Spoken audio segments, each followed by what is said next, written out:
Hello.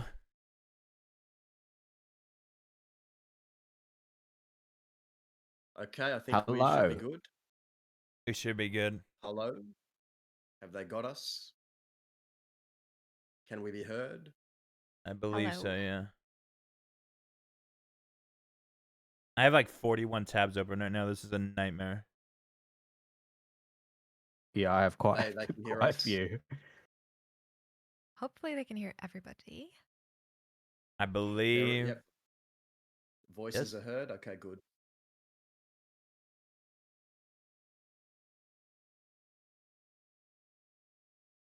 Okay.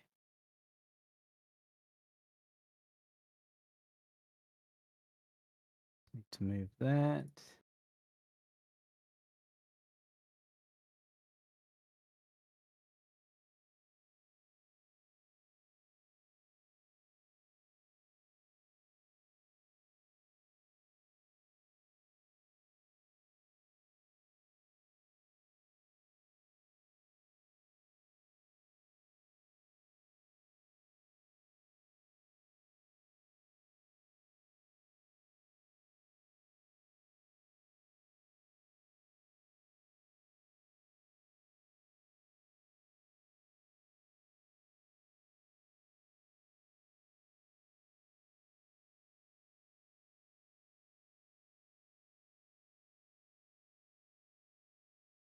All right, I'm good. I'm ready to. You want to start, Ledge? Yeah, I can kick this off. All right. Thanks everyone for joining in. I'm here with obviously Bud, AzzaaG, and Scarlet, and we'll just go down the list. But I'm currently playing a scumbag Australian character on WildRP. I think most people here would know who that is. If you follow any of the other wonderful role players in this podcast. But yeah, I'm playing AzzaaG, and I'll hand it off to Scarlet next. I'm so nervous. Oh my goodness. I'm Scarlet. I play Zoe, senior deputy.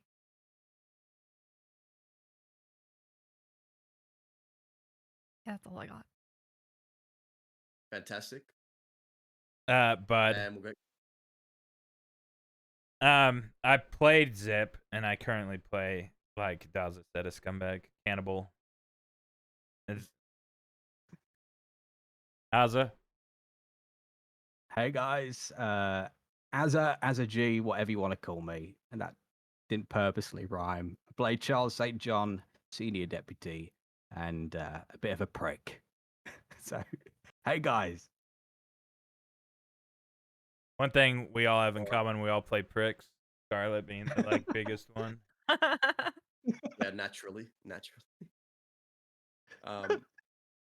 But yeah, we're pretty much all assembled here to go into the ins and outs of roleplay on the server, and yeah, understanding motivations and goals and how to improve those for others and ourselves, and getting all that going. So we have a few topics that we're planning on talking about. We got a bit of a list to get through, but yeah, basically, should we kick it off with a topic, or unless there's anything else anyone wants to say or cover?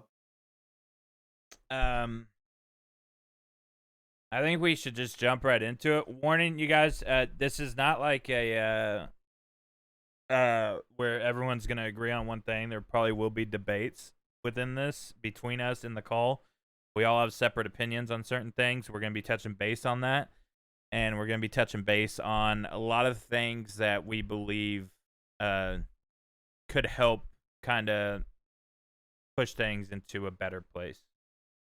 Just our opinions, essentially, and everything is just our opinions. It's nothing like trying to force anything, so to speak, but it's just our opinions on certain things. We're gonna be bringing up kind of different situations that we're gonna say, oh, I think this is right, and then someone debate it. Essentially, that this isn't like we all agree that this needs to change sort of podcast or topic. Like, yeah, essentially, if you want to start it off, with the first one. We can all take one of the points in the understanding motivations and goals. So, like, Ledge, if you want to do 1, Scar, you do 2, I'll do 3, Azza, you do 4. Okay, yeah, let's do it. Perfect.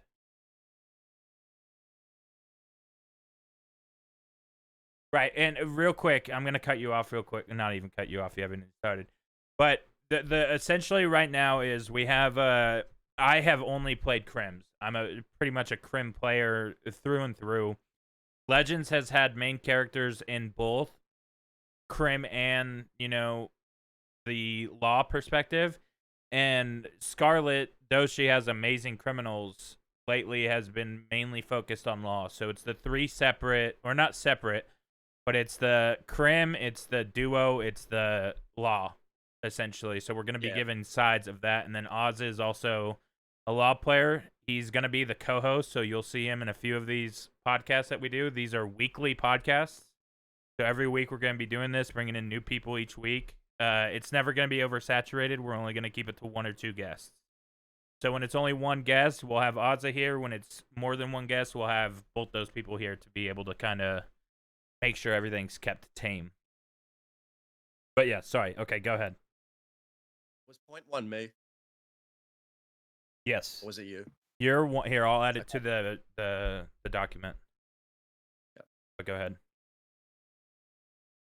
Yeah. So I guess point 1, the question we got here is, what do you think criminal/law role play is meant to offer in WildRP? So when it comes to that question in itself, I just think when you have the criminal faction and the law faction, I think those 2 factions need to ultimately work hand in hand. One can't exist without the other. You need both functioning to make the best scenes possible. I'm probably going to go on a bit of a ramble here, but I think they're both kind of in service to each other. So it's like the yin and yang of WildRP. They can't really live without each other, and you just got to make sure that it's functioning. And in order to do that, is you need good rapport between obviously your criminal and law players. And it's just meant to offer fun. Like you just got to make sure you're having fun. And if both sides are having fun, that's usually where the most enjoyable interactions come out. So I've got more I want to say on it, but yeah, it's a bit of I wasn't really prepared for that question, but You wrote that's it. sort of my answer. Did I? Yes. I don't know. I have I don't know. I'm kind of just bumbling a bit, but that's kind of my answer. But yeah, I don't know if anyone wants to touch on that, or feel free. But that's my kickoff. Yeah, Scar, do you want to touch base on the first one? The first one. Yeah.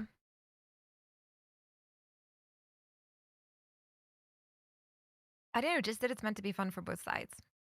Like it's meant to be just as fun for the law chasing after the criminals as it is for the criminals getting chased by law. I'd agree. Yeah. I mean, I and think we can move on. that's like the cops and robbers thing. But then there's also civilians and all the other characters in Wild. But I guess if we're looking at just criminal law. I think, what are the crims and law meant to offer? And ultimately, it stems down to, like, if I'm going against any crim, we're meant to offer them they've done a crime. We've got to make that crime have weight. Make them feel, oh, damn, the law are after me. Build up to that story and give them just make them feel like a criminal. I suppose it is. I think it's just about being immersive with them and going along with the stories. And the criminal side, it's kind of just the other way around. It's making us feel like, oh God, I am actually a lawman in 1904 chasing after this person. And just it's that balancing effect and keeping each other's stories going and plodding along, and just a to and go, to and fro.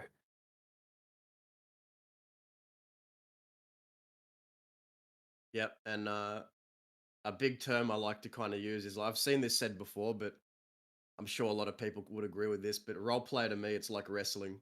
Uh, Mm. you're selling the moves of your opponent. You're trying to make your opponent look as badass as possible while also driving a story.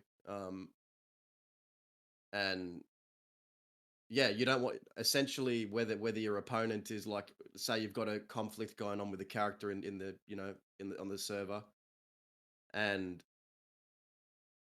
you've got a conflict with someone. You wanna up talk them, make them feel like a threat to your character, and in return they'll do the same for you. So that's kind of a dynamic that I think you'd want out of a good conflict. Talk up your opponent, make them feel like a threat, make them feel like their decisions genuinely affect your character. And most of the time, if that's done, you'll usually get that in return. I don't know if any of you guys have experience with that. Obviously, yeah, you guys have been in a lot of conflicts. It used to be. Being Oh, go ahead. No, I was just saying, with Scarlet and AzzaaG maining law right now, like there's a lot. That faction in itself draws a lot of conflict from the other side. But yeah, I'd be keen to get into like their experiences with like that and all that down the line. I want to I touch think on that real quick. It used to be like that. There's been like a shift where you don't really hear it as much as you used to. But if you look back at like 2 years ago, right? The majority of the deputies had their big bad outlaw, the one that they like kind of focused their energy on, that they had story with, stuff like that. They would talk them up when other law would put them down. And there is like it's weird because I feel, and this is just an opinion that I have, not playing the fucking role myself, but law, it would make sense for law to down talk criminals. They hate them. They don't want to give them any respect. They don't want to show them like any ounce of, like, I don't want to fear, I guess you could say. But also at the same time, it's one of those things where you'll have someone shit talk a criminal, right, and put them down, even though that criminal may have killed 5 deputies. But it in my eyes, if you talk down a person like that and you don't give them their recognition for being a criminal when they've done those things, it talks down like the 5 deputies they killed. It's not giving any weight to that situation or their permas. Like you are just kind of forgetting all about that when you're talking them down, because they'll talk you down while talking about a dead deputy, and it's like those two shouldn't coexist. Like it should be that fear should be there if this person is willing to kill a deputy. That they have no fear over the badge. That should scare badges, in my opinion. Yes. Yeah, Scarlet, AzzaaG, what do you like? You guys are manning. So I've played both sides. Like I was a senior deputy, Terry. I don't know if I know you guys remember, but maybe people in the chat might not. But I was a senior deputy in the department, and I was playing Crim and Law at the same time. I'm maining Crim right now. I'm not part of the department like Terry retired. But I've played both sides, but I'm currently maining Crim. So my biggest perspective right now is on the Crim side, whereas I haven't been a law player for a few months, like for a long time now. So yeah, it'd be good to get perspectives of people that are actually currently maining law. Yeah, so like when it comes to that stuff, what do you guys think about that? Who wants to answer first? Do you want it, Azza? You go first. I just think going back to the wrestling analogy, what's it called, Legends, when you no sell somebody? No selling, yeah. That's Yeah, that. Isn't No that what selling is it's when called? you yeah. make your opponent look as shit Honestly. as possible and unthreatening. Like you talk about a person and you make them out to be a joke that's unthreatening. That's no selling to me. Yeah, Yeah. that stuck with me because I don't think either side should ever be doing that to each other. Mm-mm. So, I guess we could go on to point 2, which is the biggest misunderstandings between criminal and law characters, because that kind of ties in. For example, towns and criminals being in towns. Law should be feared, right? You know, if there's a group of criminals in town and there's one deputy, and they should be able to go up to those criminals and be like, get the fuck out of town. You're wanted. And the criminals should have that kind of respect to be like, oof, it's a town. We're going to get out of here. You know, that's the criminal giving the deputy that kind of respect, that, you know, respecting the authority of the law. But then at the same time, in different situations where the criminals are the big bad and they've got the hostage or something like that, law needs to give the same weight back to them to be like, these guys are killers, you know, let's take their threats seriously. So it's just like a give and take. Real quick before Azza, you go, what is your, okay, so like, there is a fix to this, and it adds to, you know, adding more time, but if criminals, so say like 5 criminals go into town, there's 5 deputies in town, those 5 deputies spot the 5 criminals. Those criminals are there to buy ammo because, unfortunately, there is no way to get ammo other than a main town.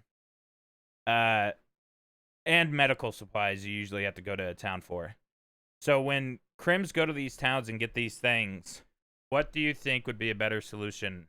1, they go to a different town once they see that. Once they see the law in that town, they, you know, if they're in Blackwater, then they'll head to Strawberry and try to get ammo there. Should they leave immediately? Or do you think there should be a way for criminals to get access to those things without getting into a town? Not making it easier, per se, or not making like a you know, outlaw town where you could get all the resources you need. That way you don't have to go into a town, but maybe a way to make bandages, or maybe a way to make ammo. Do you think, what solution would be better for the Crim to do to respect that barrier that is the town limits and Crim hubs? I mean, me personally, I don't personally mind if a group comes into town, but add weight to that. You know, don't just stroll in and I suppose get disappointed when law approach. I don't know, send a tip in. There might be a gang rolling in. I've heard that they're after ammo. You know, build up to it.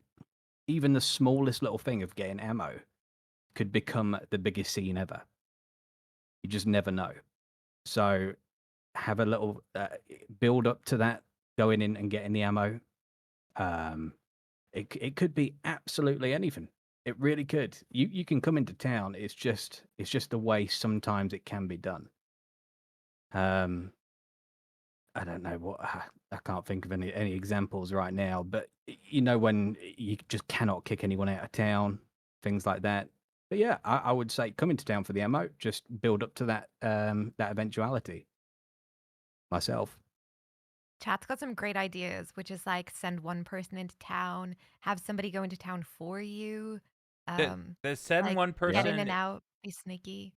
So that kind of, it would work if you don't need to fully restock. There's been times in gunfights where the entire gang is out of ammo, right? So do you expect one person to go get, you know, 500 rounds of rifle ammunition to give each person 100 rounds? Like there's, or do they just grab a couple boxes for each person, boxes being a 50 stack of each one just to last them until the next place?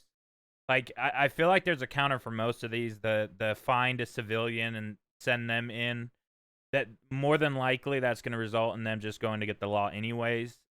Or, you know, if you find a group, but that's finding people, like there's counters to all these things, which I feel like in kind of the context is everyone has a suggestion for an opposite way of doing things. And if you don't do it exactly how they wanted to, people get upset.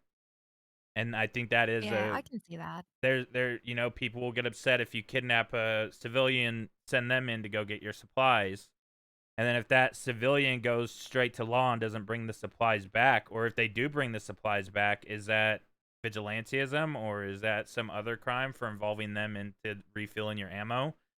Like, there's so many different, like, to find the perfect balance for everyone, it's very hard to agree on one common thing that the community should do to not kind of piss someone off in the other end. Because, I mean, it's a well-known fact for anybody in life, you're not going to please everybody.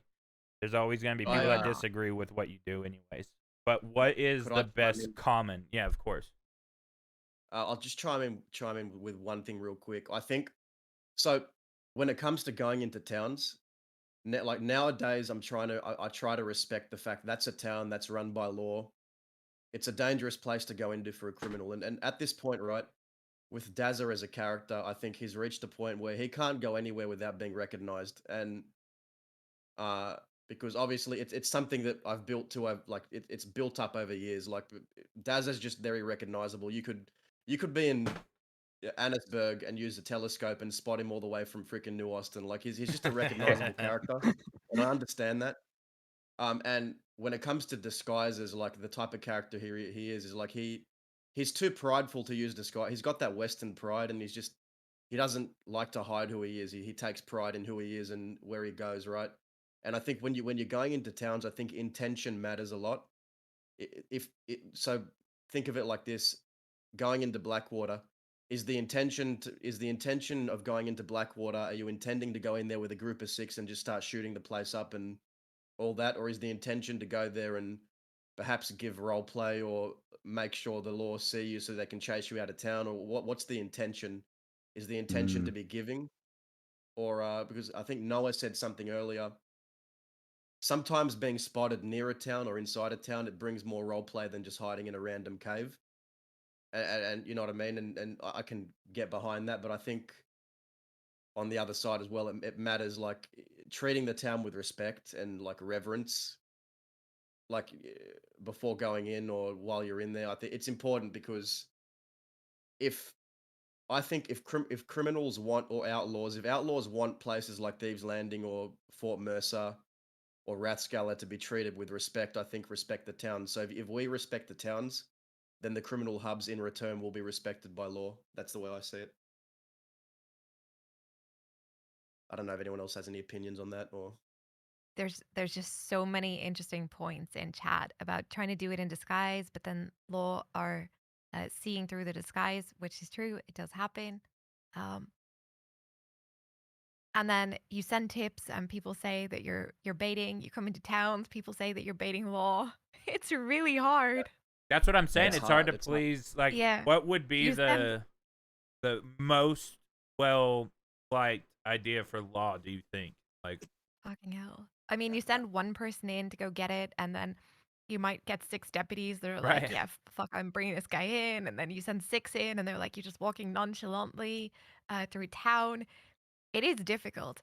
I think for me, I don't mind people come personally. This is my personal thing. I like criminals coming to towns. It's like a chance to have a scene. But I think if you come into town, respect it, realize it's a big thing, and be willing to have that scene. Like if you're treating law like they're just an inconvenience because you want to get your bullets and go, that to me is where I'm just like, oh, it's a little Yeah. iffy. yeah, I don't know how I we think got what you into said, this. Legends, it's the intention. If you come in with like a pack of 6 and you straight away set that precedent, I'm here for the ammo. You know, and let's say you get a group of 6 random deputies that you've never met before in your life, that just naturally you both haven't built trust. You don't know how each other role plays yet.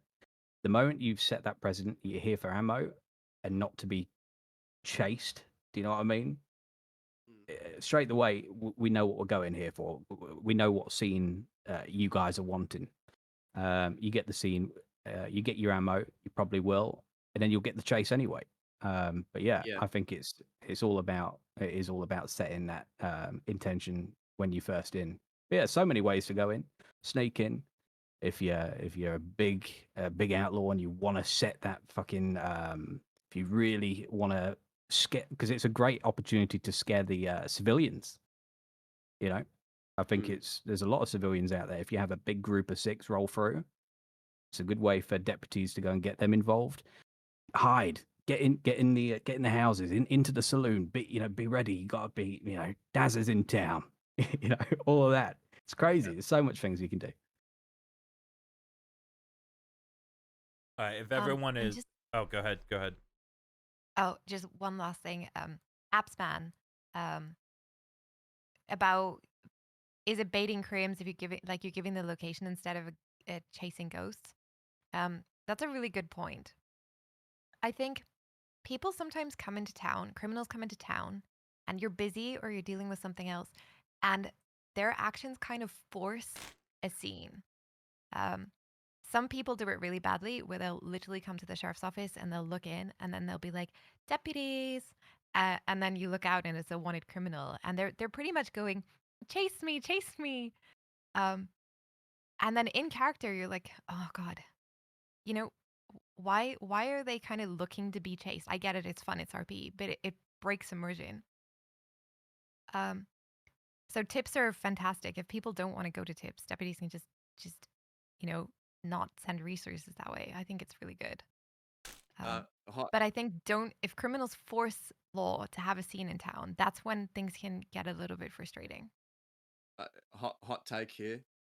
I think if you have a group of lawmen not wanting to chase an outlaw, I think that says more about the outlaw. You know what I mean? In a lot of cases. If people want to chase your character, that means they want to interact. Like, that's the long and short of it to me. Obviously, a lot more factors go into it. They might be busy with something else, but if you're getting chased a lot, maybe you're doing, like, obviously if you've been on a crime spree, sometimes you might get a bit bigger response. But I think you can usually tell when law want to chase your character for the story and when it's for other reasons. But yeah, if you're outright getting people just not wanting to chase your character at all, it says more about the outlaw to me. But yeah. That's valid. Yeah. Yeah. That's why I was never chased. coming from the guy that was chased the most on the there was a time there, Bud, when Zip was getting like chased every day. But you're pulling some crazy hours too. Yeah, there's definitely the flip side of that, right? Where it's like, how many times a day can you be chased? Yeah, Exactly. when it's fucking 6 times in 6 hours by 30 different deputies, which just happened like a week ago, it is exhausting because you can't do any, like, all the people we telegrammed when we woke up, like, to have a meeting with or to go RP with, like, we couldn't do any of that. We never got to those meetings that day. So it's like, but we also robbed a bank, like, in between doing that stuff, because we were like, law's after us anyways, we might as well make it worth it in our pocket. So we added to that kind of chaos, but it's still, at the same time, it's like, I honestly think as long as that person isn't committing more crimes during that, like, session, if you fought the law and you won and you incapped the law, unless it was like you ran away, then they keep punting you. But if you knock down the law, right, you injured 4 out of 6 of them, and 20 minutes later they're right back chasing you, that is one of the worst experiences that I've dealt with on this server, is like shooting down the same group of law fucking 3 times in one day. And it's like, Yeah, that's crazy. you gotta chill. Yeah. Like, just take the day, find us the next day, send a different law group after us, something. Unless we're actively committing, like, crimes. But when we have someone hunting us for 4.5 hours and it's the same group that we put down 3 times, it just breaks that immersion 100%. Got a few people in chat, so it's I'm trying to turn off my automatic messages right now so it doesn't come up in everyone's chat. Sully was saying, I think that when I had a negative experience, it was when the criminals showed no fear at all for being in town and treated it very casually. It felt like people just wanted to come in and swing their dick around rather. Okay, yeah. So a lot of that happens. Like, the fact of the matter is that a lot of that does happen. Like, people sometimes don't take into account that going into town's a big thing, and I think it's something. I think it's a skill that you kind of learn over time as a role player. Like you learn how to respect towns. You learn how to. Well, hopefully, it's something you learn over time eventually. But yeah, I think it's all about the intention. Like I said, if you're intending to come in to give a scene, is the intention to come in and like swing around your weight, or is the intention to actually give role play whenever you're going to town? And sometimes there's valid reasons to go into town. Like maybe say you've just been in a shootout with law, and then one of the outlaws is really hurt and they're dying, and everyone's freaking out in the gang. Like it's really good role play. Like if I've had that before, like you get out of a shootout, someone's been hurt bad, and they're on the brink of death, and it's like, okay, what do we do now? We might need to go to town and actually get medical help. Like, how do we do this? How do we tackle this? And sometimes by going back to try and get medical help for someone who's dying, you give law another chance to get you, or like there's an interaction that you can extend the role play a bit there. I feel like that's a valid reason to go back in. And then there was one from Nutty Chili here. I feel like people don't really give each other's characters the kind of reverence to be like, be careful, so-and-so's in town. But I love when people do, and I try and throw stuff like that in for law role players. I respect. Yeah, I mean, yeah, it's give and take, right? But anyway, sorry, I feel like I'm babbling too much, but yeah, I was just reading over what some of the chatters were saying. Yeah, Go ahead. I mean, what they're coming in casually into town. Again, it's just all about building up to it. If you are, like Scar said, you know, when you hear someone outside the sheriff's office saying, "Oh, look at me, I'm here," to then, I'll always remember it when Hoop was on California and we knew he was coming into town. It was built up. It was like an hour long. You know, he was at war, and the whole town was locked down. Deputies on roofs. Um, the civilians told to get away, hide. You know, they're the two differences. You come into town, build it up. You come into town, you set your intentions. The one that you know, I don't think a lot of people appreciate as much, and you know, is just coming in. Hey, I'm here. I think that's the difference. Build up, set your intentions, and let everyone know kind of what you're after.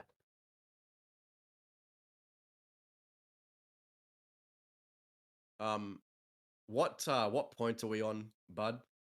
Just One. to double check. We're still on one. We are still 3. on 1. Yeah. Jesus Okay. Christ. Okay. No, we're Yeah, on. maybe- We're Number still on 2. 1. Oh, we're still on 1. Yeah. By the way, guys, we have 16 points, and we're on 1 in 45 Jesus. minutes. Jesus Christ.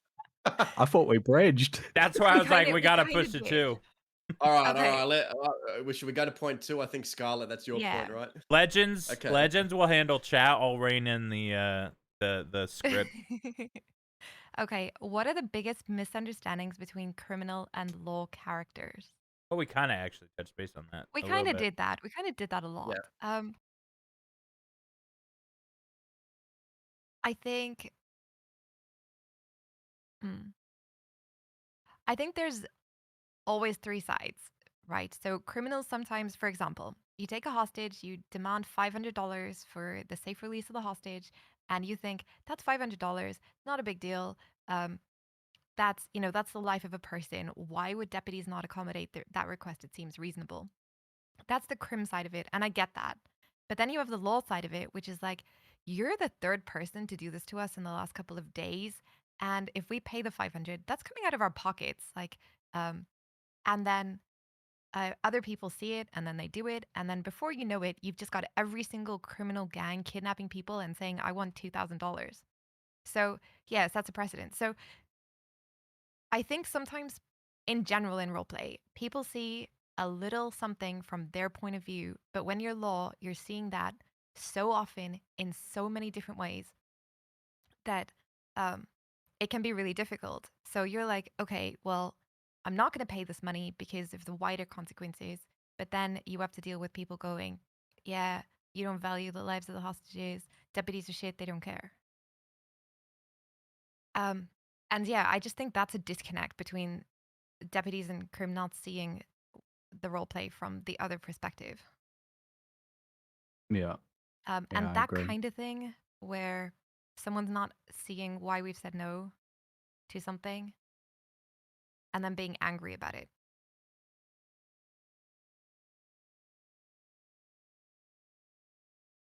Yeah, I think it's I can agree with that. I got one too, but do you guys want to go before I go, or do you want me to go? I was just going to bridge off kind of what Scar was saying on the perceptions. It's the same with like gunfights, I suppose. And this is something you guys can comment on as well, because I suppose sometimes it feels like you're getting bombarded by lore. And I think this is a big point at the moment.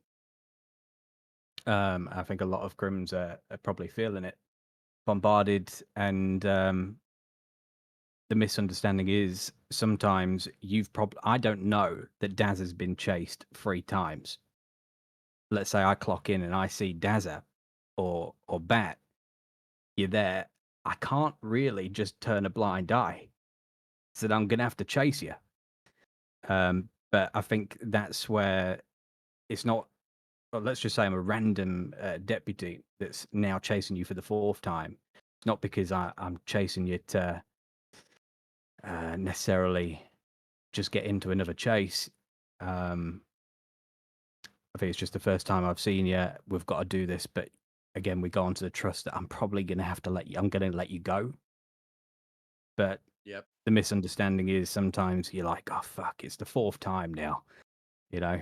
That's more. I don't mind that aspect. If we bump into you, then go all out. I'm talking about like when groups are actively hunting you, and I'm not going to mention any names, but within the last week or so, we had 2 separate groups that knew they were chasing us.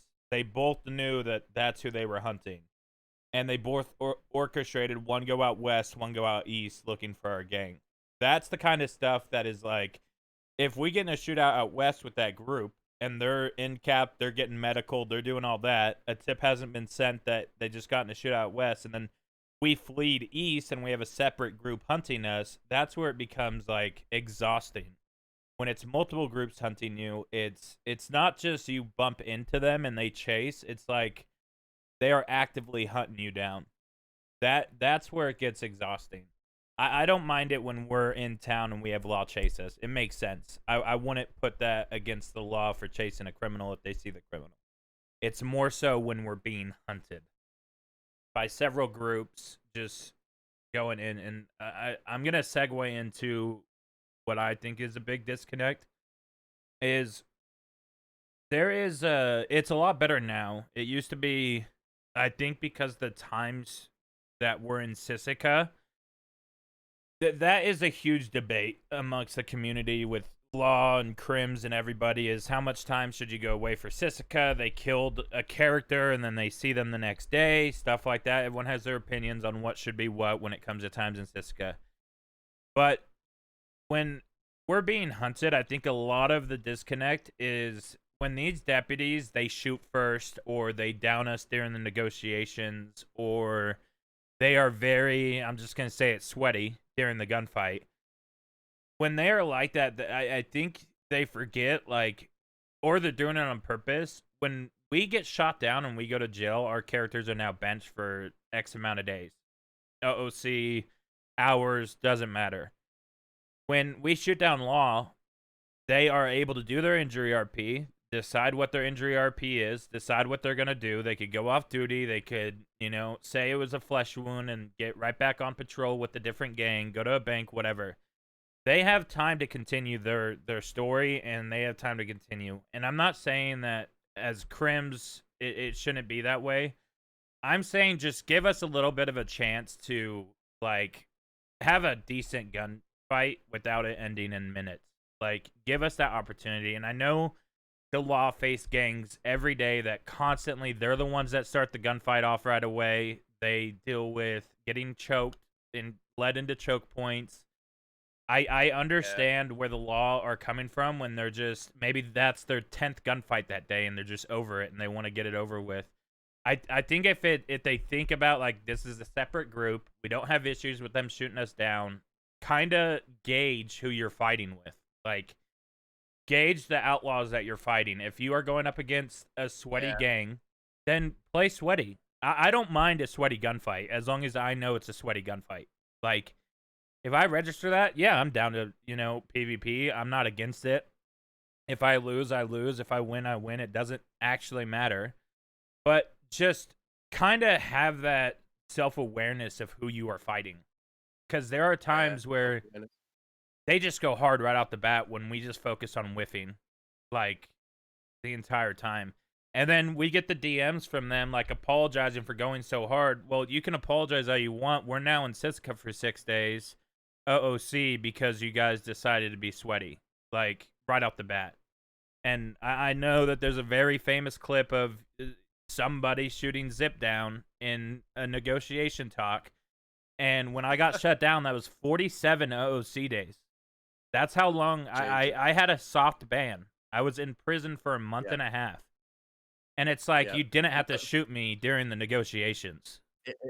If I could chime in, fortunately, it's a lot better than it used to be. Like, the amount of time that criminals are going away, it pales in comparison to how it used to be. 100%. But, you know, 5, 6, 7 days out of the game, it's a lot of time still. And, you know, 1 day in roleplay is like 5 days in the story. Like, it all carries over. And I think what you said there is really good. Like, sort of gauge who your opponent is, because, you know, I get it. Sometimes when you're playing law and you're dealing with choke points, you're dealing with a lot of shit. You're dealing with very, very violent outlaws that are playing, you know, very violently, and maybe it demoralizes you, or maybe you're at a point in the day where you're getting fed up. So say you have a bad experience with Group A, that shootout's over with. Maybe 2 hours later, you might still be upset about the experience you had 2 hours earlier, and then you run into a group who actually does try to be giving, and then they cop it. Like, they get the shit end of the stick because of what some other group did. So I think it's about, and that goes the same with Crims. Like, don't just try and say you have a really sweaty shootout, and, you know, you barely got out by the skin of your teeth, and then a group of law that actually is giving and just wants to have a, you know, a story-based interaction and a bit of shooting. Maybe don't try and, you know, down all of them instantly just because of a bad experience you had an hour earlier. Like, it's all relative to who you're fighting. You know, it's see and know who you're up against, and kind of judge it from there. Yeah, that's pretty much what I had to say.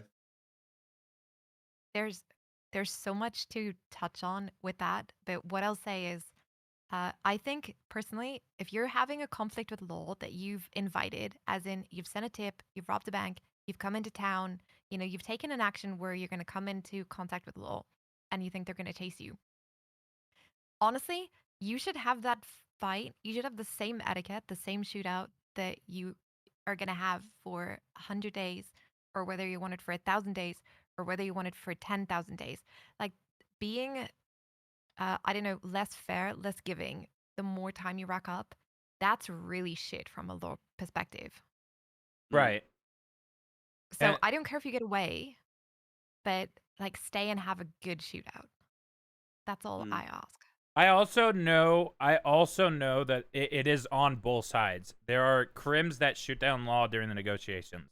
I get it. I understand that. That's the whole point of gauging who you're fighting with. Everyone in this call, without saying the names, know who the gangs are that you know that they're going to start off, you know, going hard. That it's a PvP-oriented gang, which I don't think there's anything wrong with that, as long as everyone is aware that, like, we have to understand who we're fighting. Know your opponent, essentially. Like, and gauge it on that. Don't just go right into it. Like, I think it's very tacky saying, get to cover. I hate you. I want to fucking kill you. You are my arch nemesis. But honestly, I'm going to let you get cover. There's better ways of gauging that. I'm going on a fucking tangent. If we want to move to 3, unless someone else has an opinion on this, we can move to 3. I do have something I wanted to say about the misunderstanding between criminal and law characters, but that my answer to that would be, every misunderstanding, or 80% of the tension that I see, it all comes from the shootouts. But I think we're going to be covering shootouts a bit later, so I'll save it. So we can move to point 3, yeah. And I think that's you, bud. I had to find the fucking tab that has. I literally have like 80 tabs on my.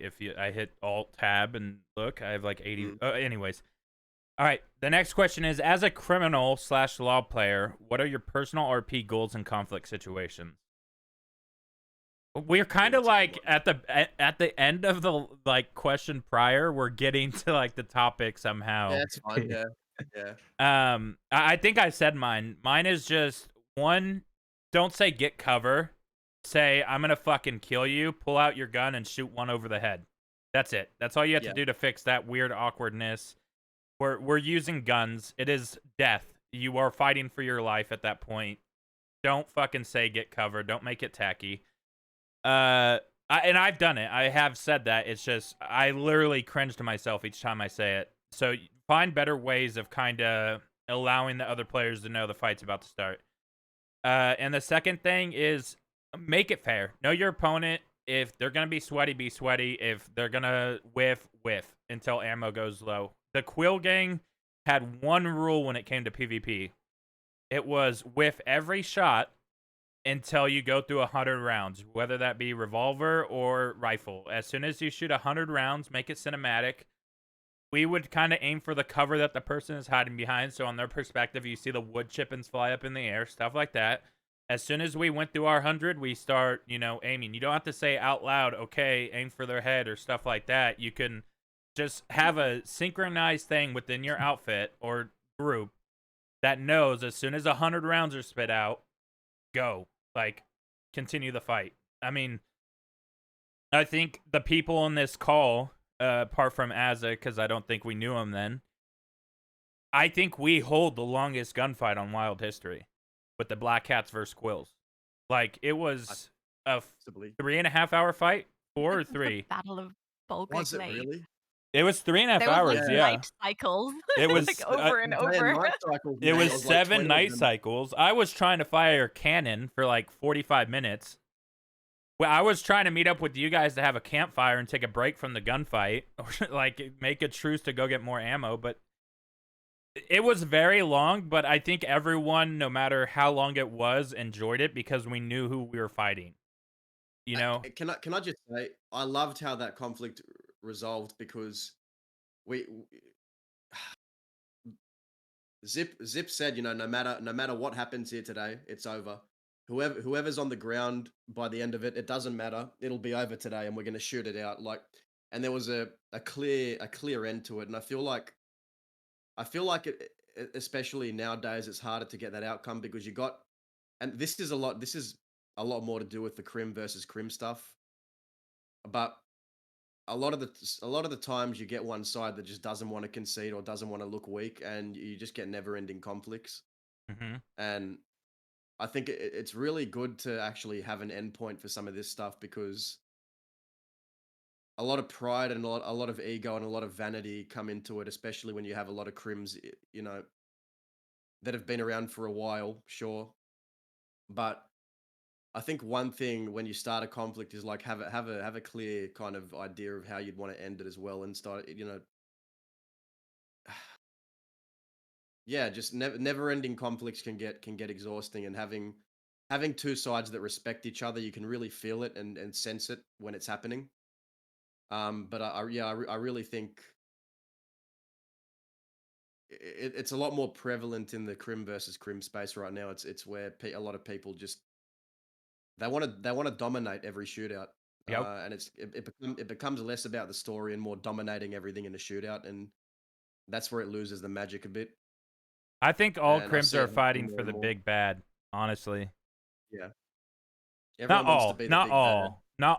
I'm going to take that back, but a lot of these Crims are trying to go for the big bad of the server status, which it doesn't matter. Like, That's always you build upon for years. You need years of work to get there, and you can't just come into the server and overnight be like gung ho and expect to be the big bad. Right. Like you know what I mean. It's just people rush to it. They try and rush to that outcome. 1000%. Without build up.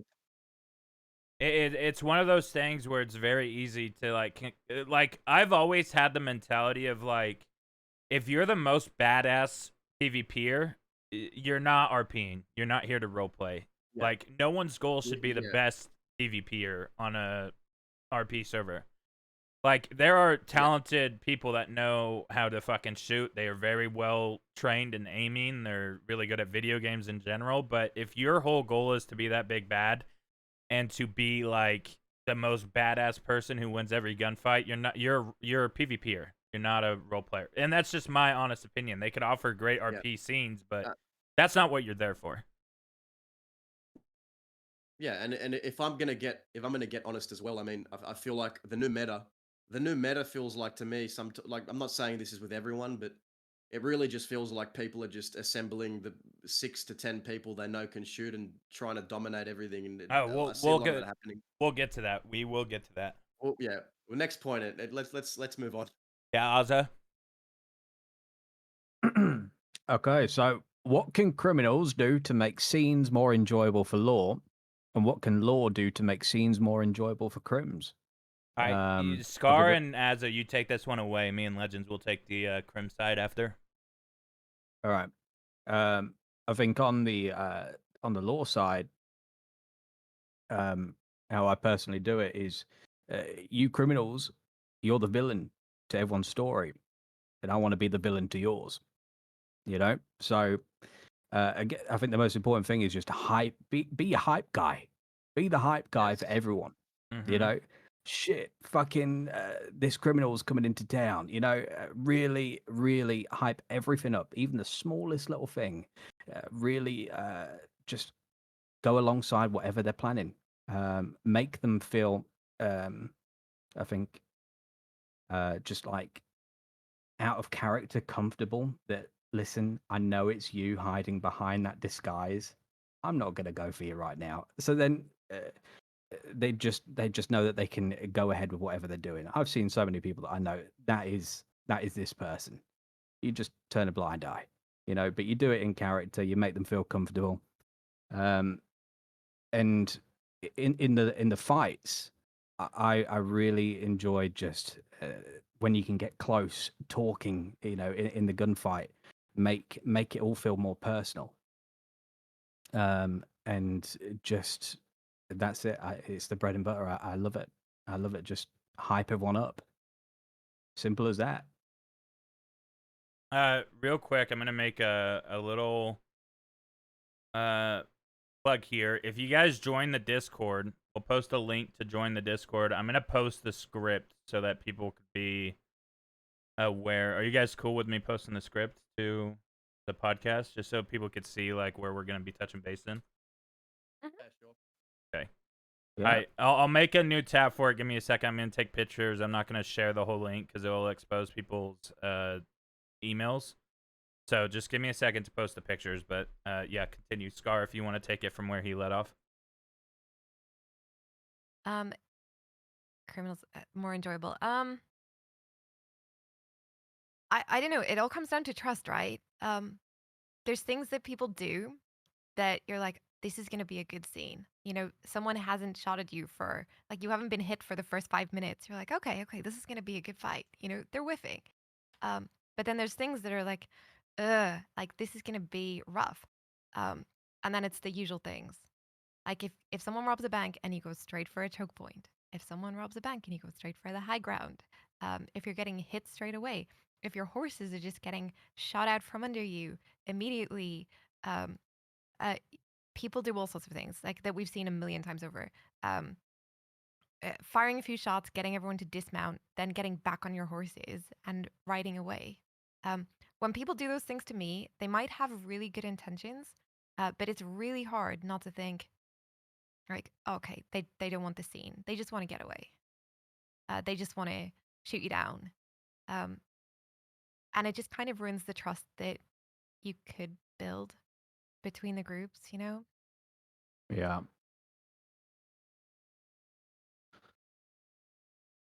Oh yeah, fucking running, Star Barf. Stop running. Okay. Okay. I've got an opinion on this, right? This is something I wanted to bring up before. So when it comes to the stop running or stay and fight debate, right?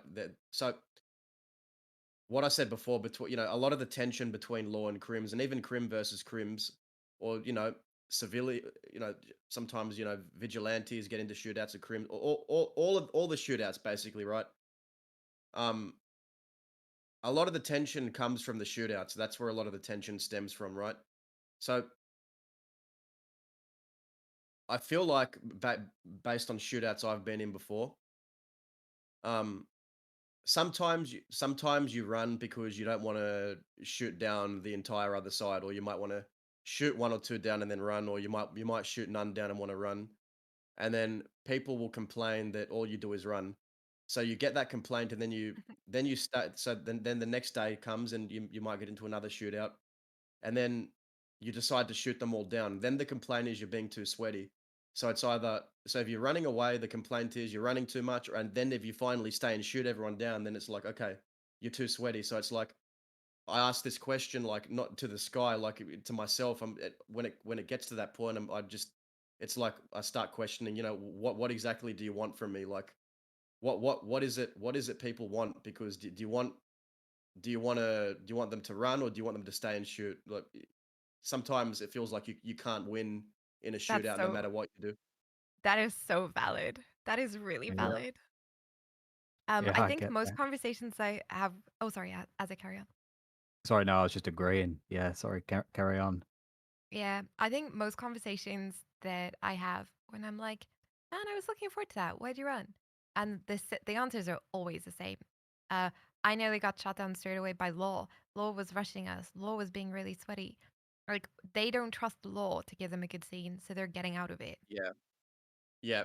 If people are running away from shootouts, it means they're not enjoying the shootout. Is my guess. I can't think of another reason why they want to just exit the gunfight.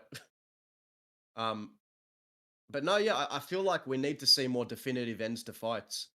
Like, can I use an example from the other day? Right, I had a really good scene with a character, and I was by myself, and this has not happened to me for years. I ran actually no, the last 1v1 I had with a lawman was with you, Scarlet, and that was one of my favorite shootouts in years that I'd had, where we were shooting at each other, and Dazza pulled out a machete and did a few machete charges, and it was a good shootout that had a definitive end. The other day, I came across a deputy, and he was by himself. I was by himself. I felt like usually with Dazza, I'm usually getting swarmed by 4, 5, 6 when I'm by myself and chased, with multiple. But um, the mindset more was I'm going to chase you, and then Dazza respected that. He respected that someone, was going to chase him by himself. So he said, "All right, how about we pick a spot and settle this like men?" And then we had the shootout, and there was a definitive end to the shootout. I got caught, and I got locked up, and I was fine with taking that because the way that the shootout was approached from the start was from a story standpoint, and you know, I think people are much more comfortable taking an L if it's from a good story standpoint. Yeah. You know what I mean? I Like mean, I feel Yeah, like that's a big. commenting on that location, picking a place. I love doing that. That Mm, that is so good because again, it sets that intention. You can, uh, if you go and take Fort Camessa, which fucking love Fort Camessa, I'm not going to siege you. Chances are we're not going to do it. But you've set that precedent that I'm going to hold here for a bit, and then if you start running, I'll get. We kind of understand that the fight's over. We'll think of something. I mean, that one with Jim Lee Scar, fucking great. That one, yeah, amazing fights. yeah, amazing. Uh, and sorry, go ahead. just keep it if you keep it close, and um, if you could try and find an area where you can still talk, you can all gauge on how each other are feeling. Yep. And I suppose on the running, I completely get what you mean there. It's a really interesting thing to hear because, to be fair, I didn't really think of it like that. So it's great to understand it more. But run, hold, and sometimes if we're pushing around, Mm, so I think it was Gemis that said sometimes when we're pushing around, we're not rushing yet, but I suppose it can look like that.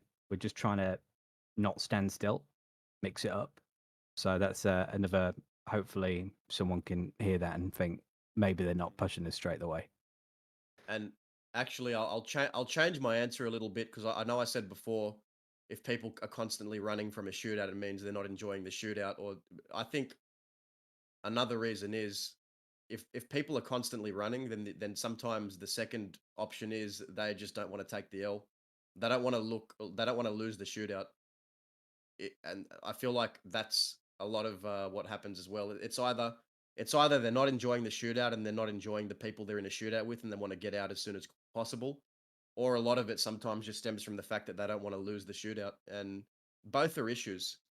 Both are issues to me. Yeah, I mean, that's how I feel every time someone takes a choke point. I think, what do you want from us in that scene? Do you want to gun us down? Do you want to get away? Like, why have you taken that choke point? I'd be curious to hear the answer to it because I can't think of anything of why you take a choke point for any other reason than because you're trying to get like a really strong, kind of OP tactical advantage. Yeah, no, I I can't will. dispute that, honestly. I'll chime in Go with ahead, bro. this. I have used choke points, but I made it a point that we were whiffing. Like, we have used the bridge outside Rhodes. When you rob Rhodes Bank, there's not really many places you could go that Law haven't been to. And sometimes you can make a really good fight at a choke point. Like, it is cool cinematically to shoot across the bridge, fighting for a bridge, to take the bridge, both sides pushing the bridge a little bit, and then falling back. Like, it makes for a really good gunfight, as long as you're aware that it isn't to put you down. I think out of all my faults on this server and in Wild and everything that I've done wrong, I feel like it is a common thing that most people know that I do not go try hard in gunfights. Like, even if we're losing, I will still try to make it cinematic. Like, either way, Zip took every L from every war we were ever part of. The Quills never won one war that we were in because we were always the side that took a knee, so it wasn't back and forth fights. That's why the fight with the Black Hats was just one fight, settle the beef, you guys are better, move on. And then you show that gang respect, like, no, they put us down, don't talk shit on them. It's kind of covering all the points. But I will use a choke point, but I will not use it to incap. But I do know that the majority of people that use choke points aren't for that, so I understand when the Law are, like, over it. Like, I completely understand your side of, if you go to 3 bank robberies in one day at Rhodes and they go all 3 to the same bridge, it's like, what the fuck? Like, it Yeah, I think gets to that's that it. common shitty mentality, and you start to get irritated. No matter how hard you try not to, you're going to get irritated at having to deal with that over and over again. But it's also, we don't know how many times you've been to that bank job. We don't know what route they took. Like, there's 2 options from Rhodes to have, like, a good fight, and it's good for one end. Like, you have Shady Bell, which the Law could shoot the dynamite and pretty much incap everyone inside the house on the right side of the house if they shoot that dynamite. Or you have Braithwaite's, where once we get inside, the Law are fighting the guards.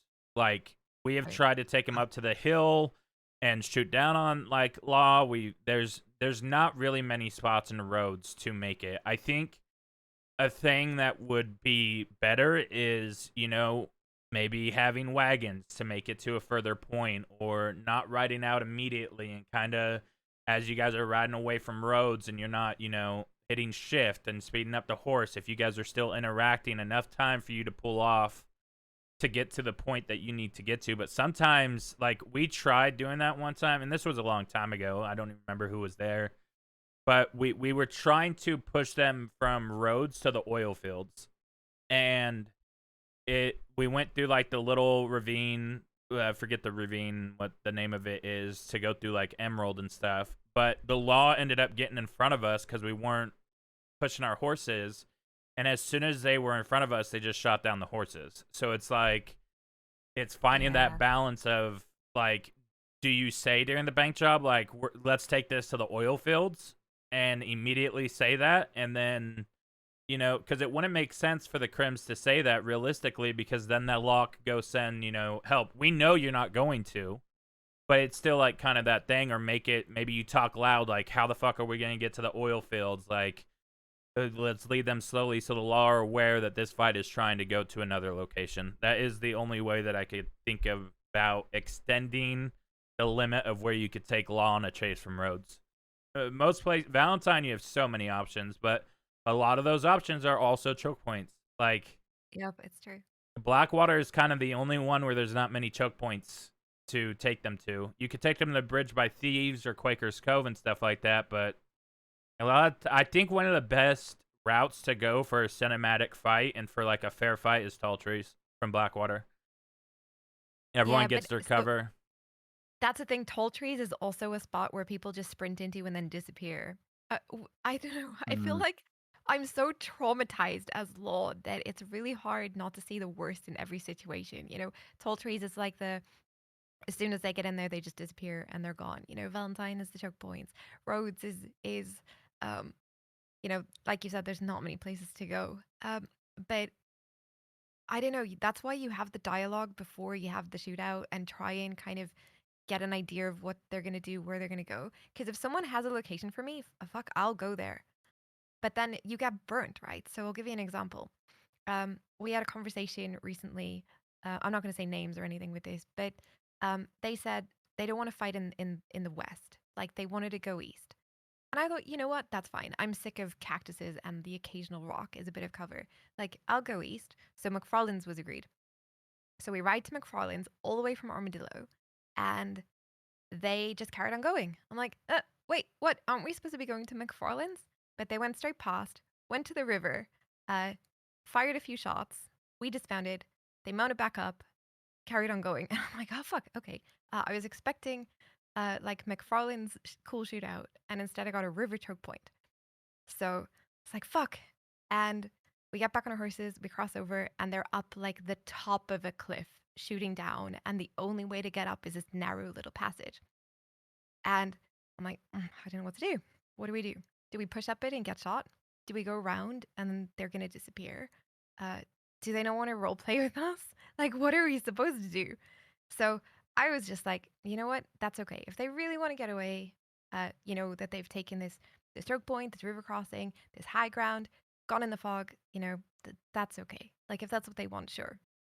And I was upset about it. And they sent a tip saying, okay, here we are. I'm like, I'm so confused.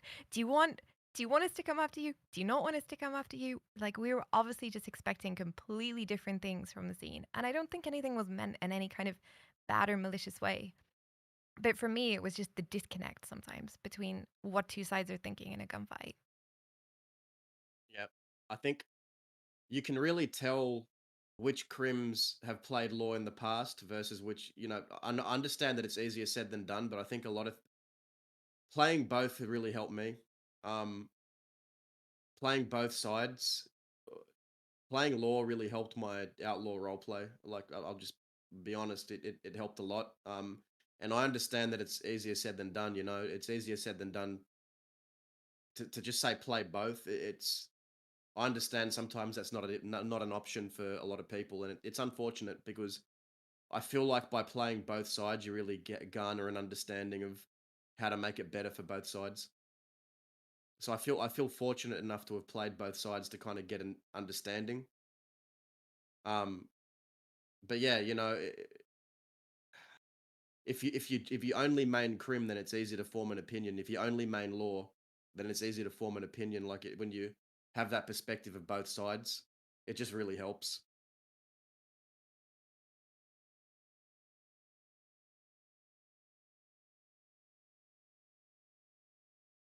But yeah, I forgot what point we're on. I don't know. I just think that's where a lot of law kind of feel at the moment, where it's like I'd be giving and I get fucked for it, but if I'm not giving, then I'm making an unenjoyable scene. Yep. Yep, No, it's I a fine totally get line. that. But then on the Crim side, you're like, if I shoot them down, they're upset. If I run away, they're upset. It's just Yeah, like but you can't fucking win. sometimes you literally can't win, and sometimes you have to accept that you can't make everyone happy.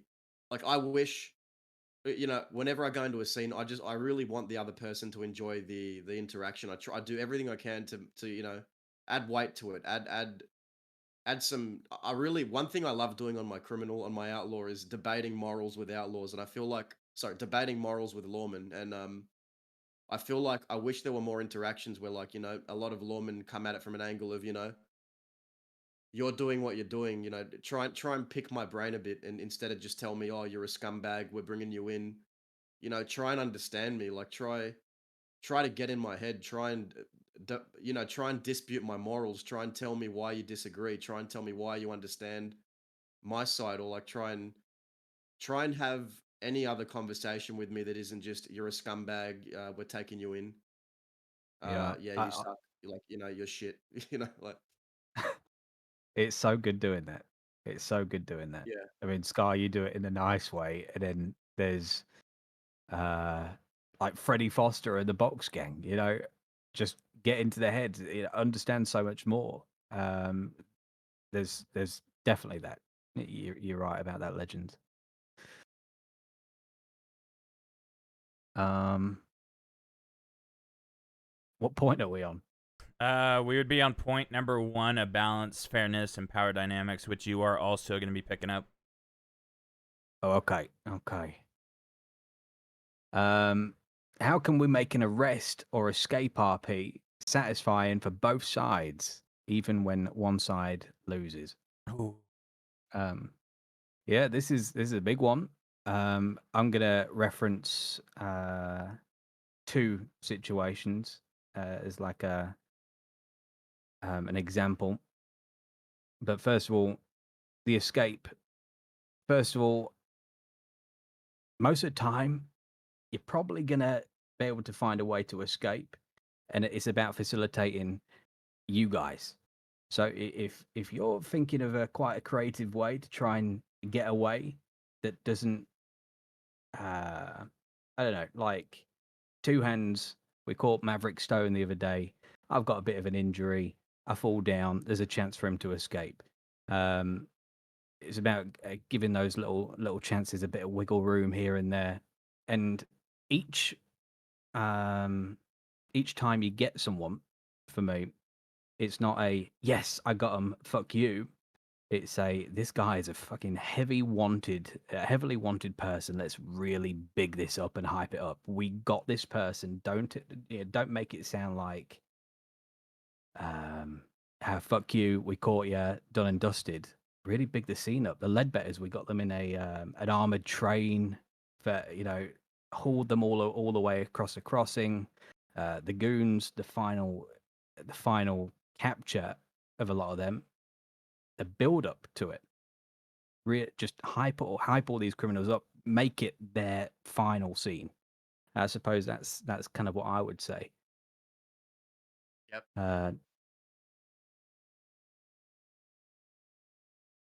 But yeah, that's how I would say it. All right, Scar.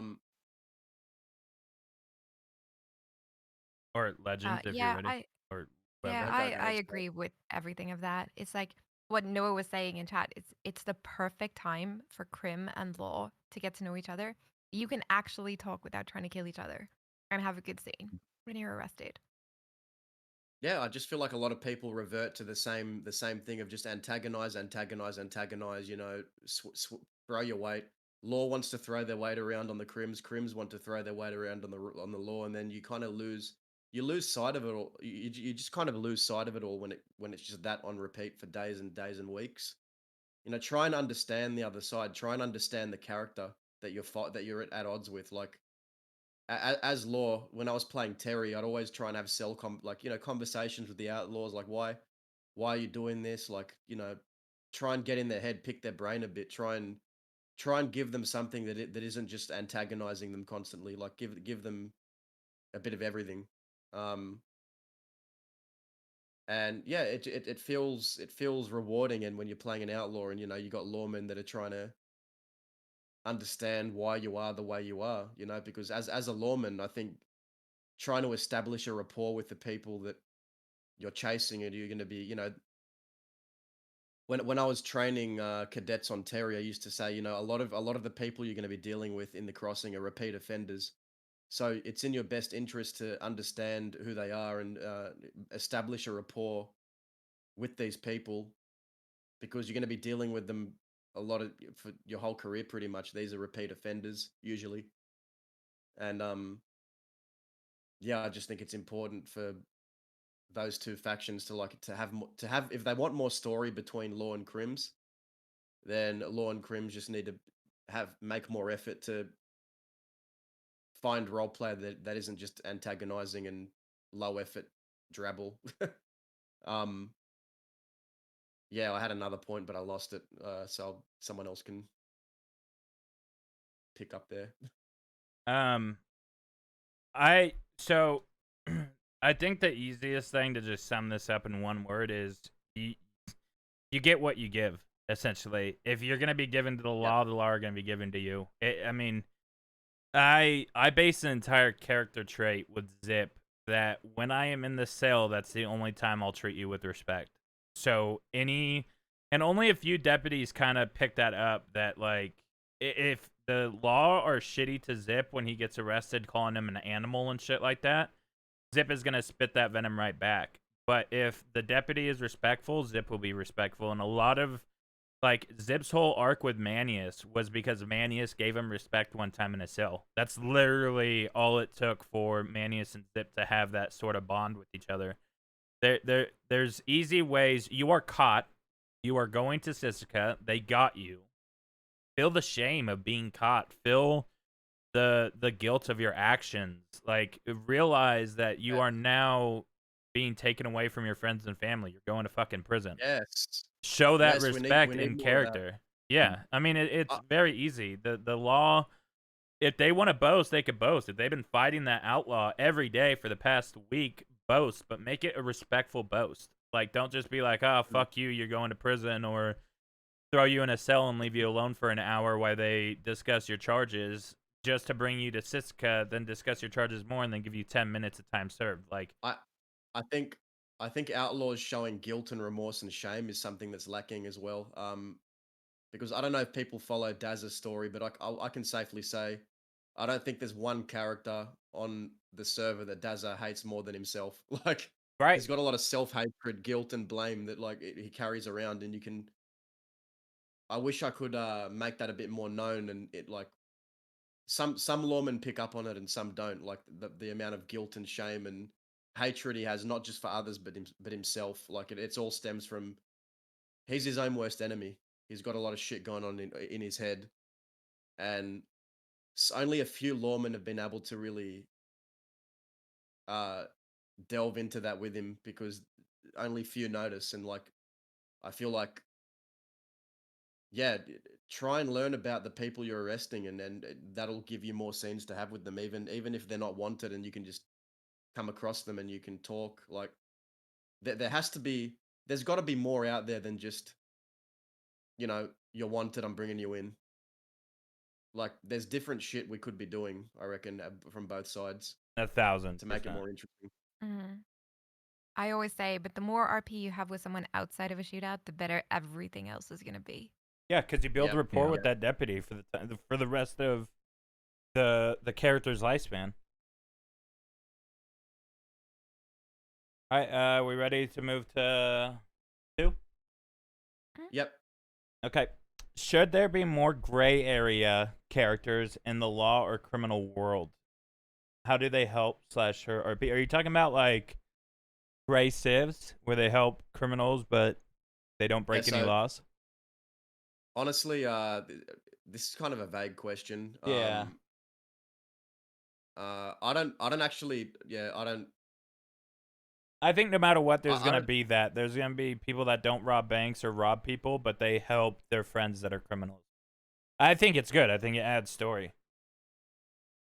Yeah, Like I don't have much experience in the civ side because I've only ever played a lawman or an outlaw. So like when it comes to civilian and the more gray area, I mean, my first character Toby was part of Kerrigan Ranch, and it was kind of a gray criminal kind of. But yeah, when it comes to, I don't know, maybe Scarlet or Azza, you guys might have more insight into like the civilian side of stuff when you're off duty, but and how that factors into things, or any thoughts on that?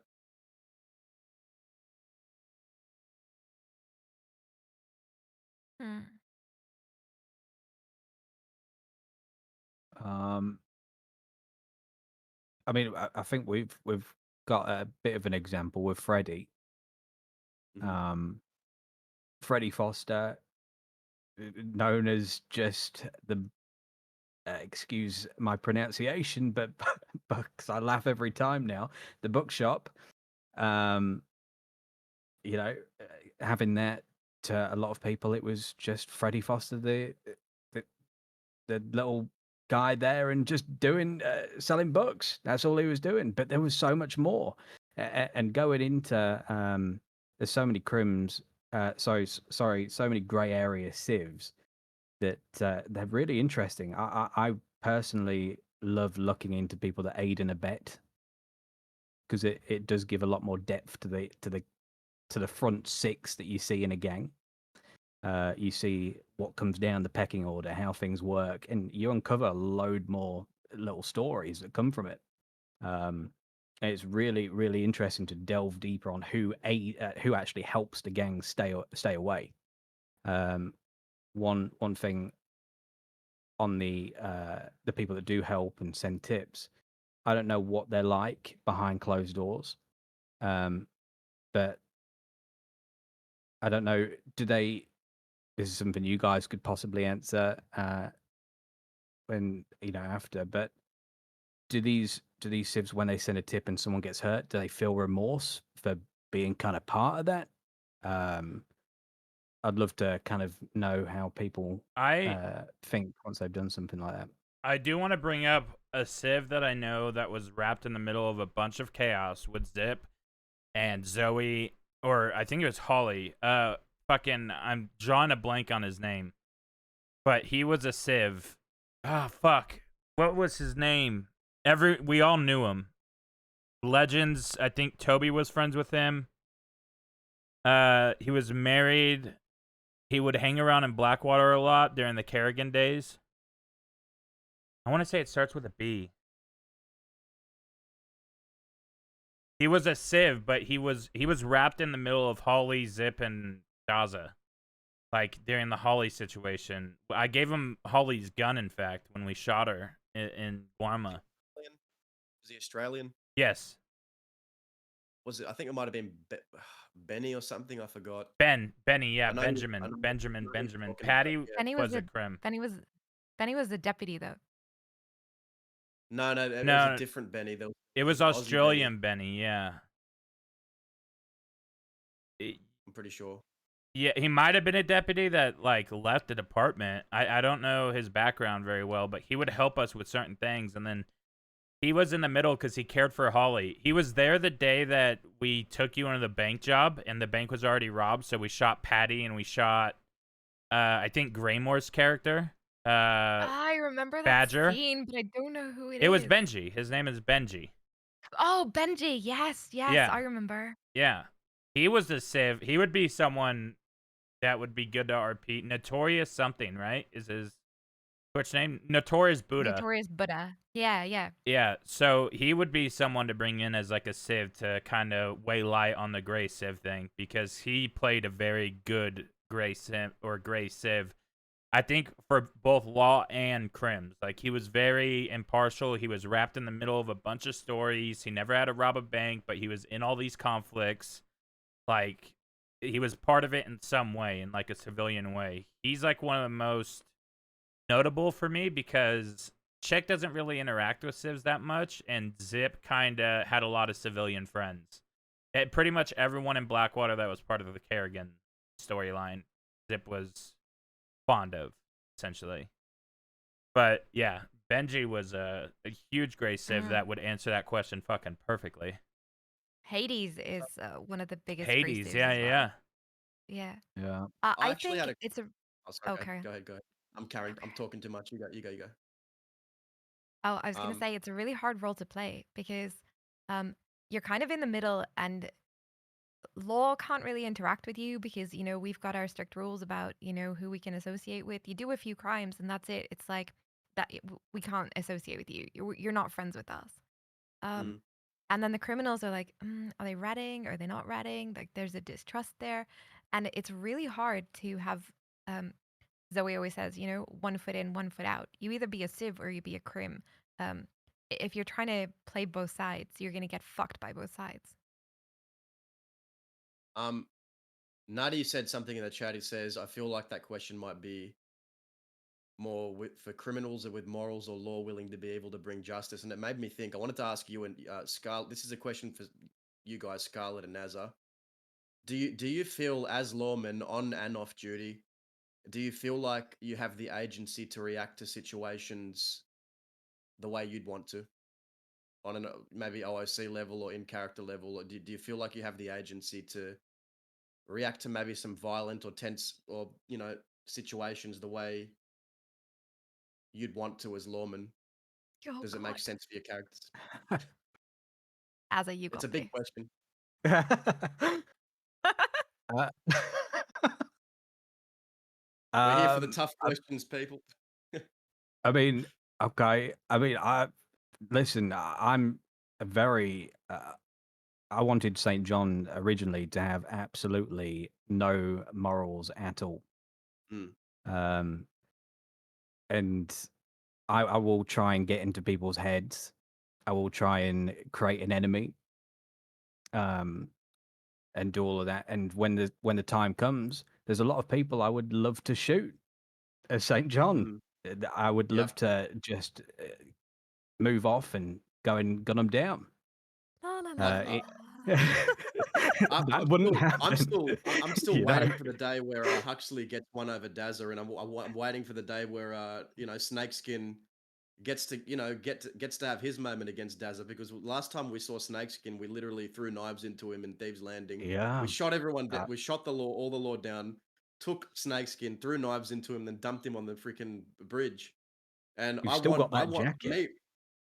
Me personally, I want a scene where you guys are involved in bringing me in. Like, I think it's healthy to have like to give the law a chance to I'd be fine with like Snakeskin being a bit more rough with Dazza because of that prior experiences. I feel like if you allow the law to be, angry, when they have a reason to be, when it's makes sense for the character, like a bit more emotion and anger. I feel like it's easy to get reprimanded sometimes, maybe when you show too much emotion or anger. And I had that on Terry a bit, and I reined it back a little bit. But yeah, I just think it's cool to see when the deputies lose control a bit and show some emotion or anger, like that they lose a bit of that hard coded training, and they sort of revert back to Primal instincts. Yeah. primal instinct to I will be honest. I am stressed every single day about thinking, I want to do this for Zoe. I want to do this for the scene, but I don't want to get into trouble. Yeah, Yeah. that's fair. Yeah, that's it. I mean, the Jim Lee scene, I'll always think back to that. Like, I had a really good scene in the cell. Oh no, sorry, you're talking about the Jim Lee scene. Sorry, I didn't mean to cut you there. Go on. Well, he was gonna kill us both. Gonna kill us both, and in the end, he got a push. Yeah. And it wasn't. It was just something a little bit different, but there's a lot of risk there. Could have just took a chance, but we, jotted everything down, crossed the I's, dotted the T's. But I'm more than happy to, if there's a lot of history with the people and it warrants it for the scene, yeah, we'll go rough.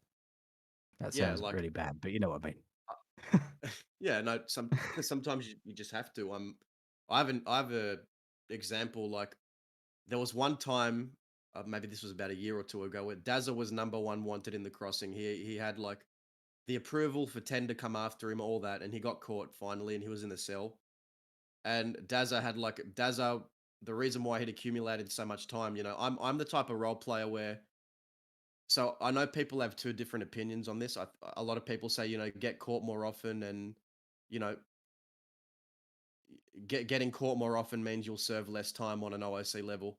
But I like to let it build up. So when I do finally get caught, I bench for like a couple of OOC days or a week, So and I think a lot of it also goes into the fact like I'm not really playing Dazza to be, at the start he was like that banana, he was like that slipping on banana goofy kind of outlaw that gets caught all the time, but then as he matured as an outlaw and grew into a more dangerous outlaw, he, I think like it makes sense from a story perspective to when you get caught less, but when you finally do get caught, bench for a while, and that's how I like to kind of do it. I like to build the time.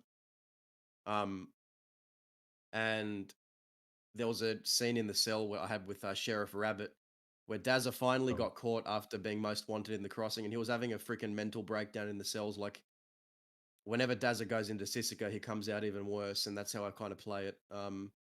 But he refused to leave the cell to go to the wagon, and Sheriff Rabbit came in and said, you're gonna have to come out of that cell. And Dazza said, I know what you really are. Like you're no different than me. You're a beast. Why don't you show us all who you really are, Rabbit?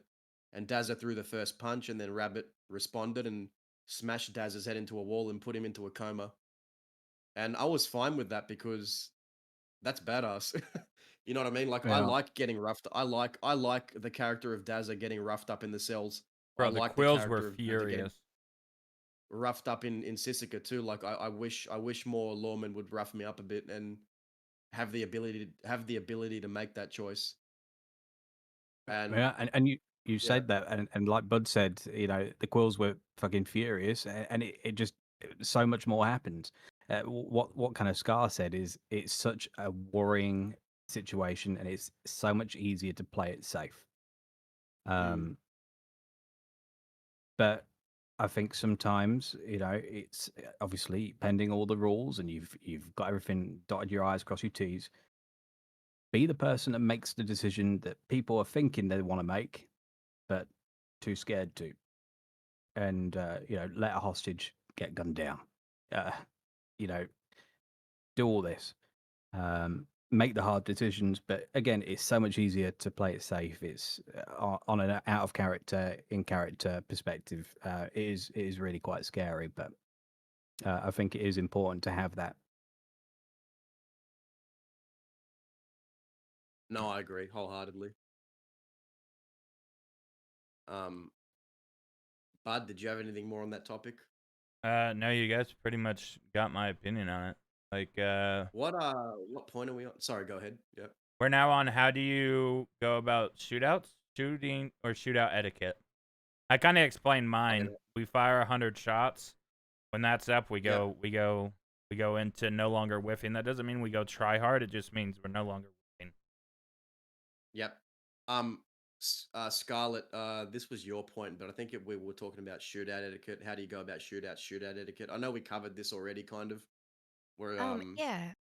what's your shootout etiquette, or you and AzzaaG? Like, how do you usually go about it? What's your style? She just kills your horse.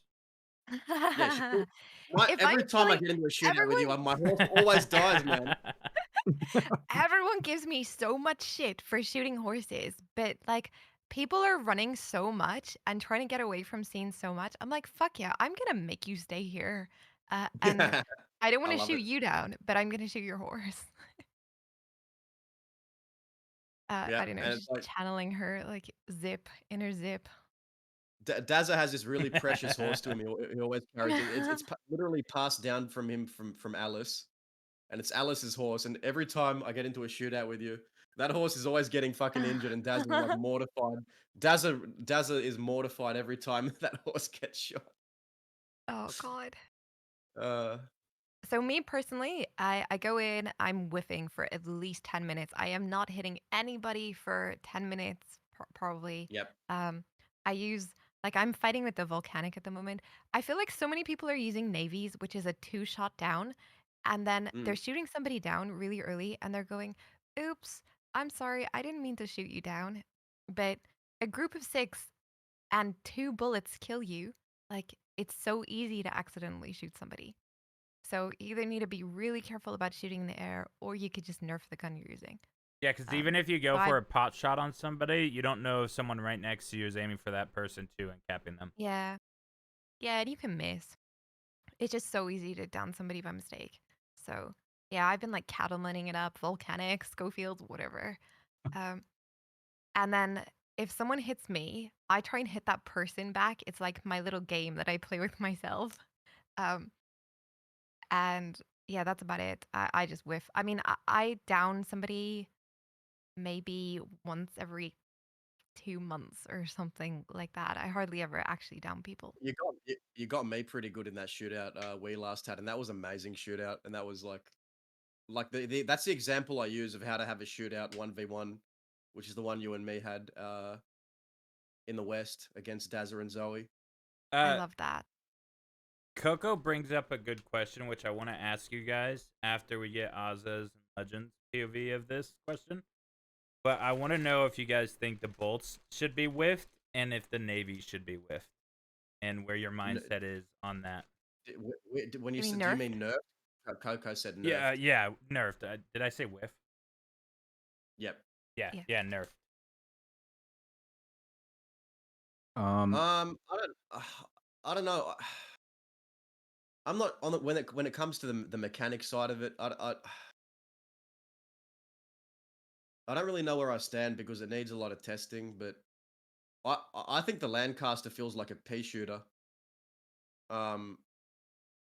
So there's definitely situations where it can be overdone. But I don't know. I'd rather get someone else's take on that. I'm kind of on the fence for a lot of it. I don't know when it comes to the gun damage and the technical side of it.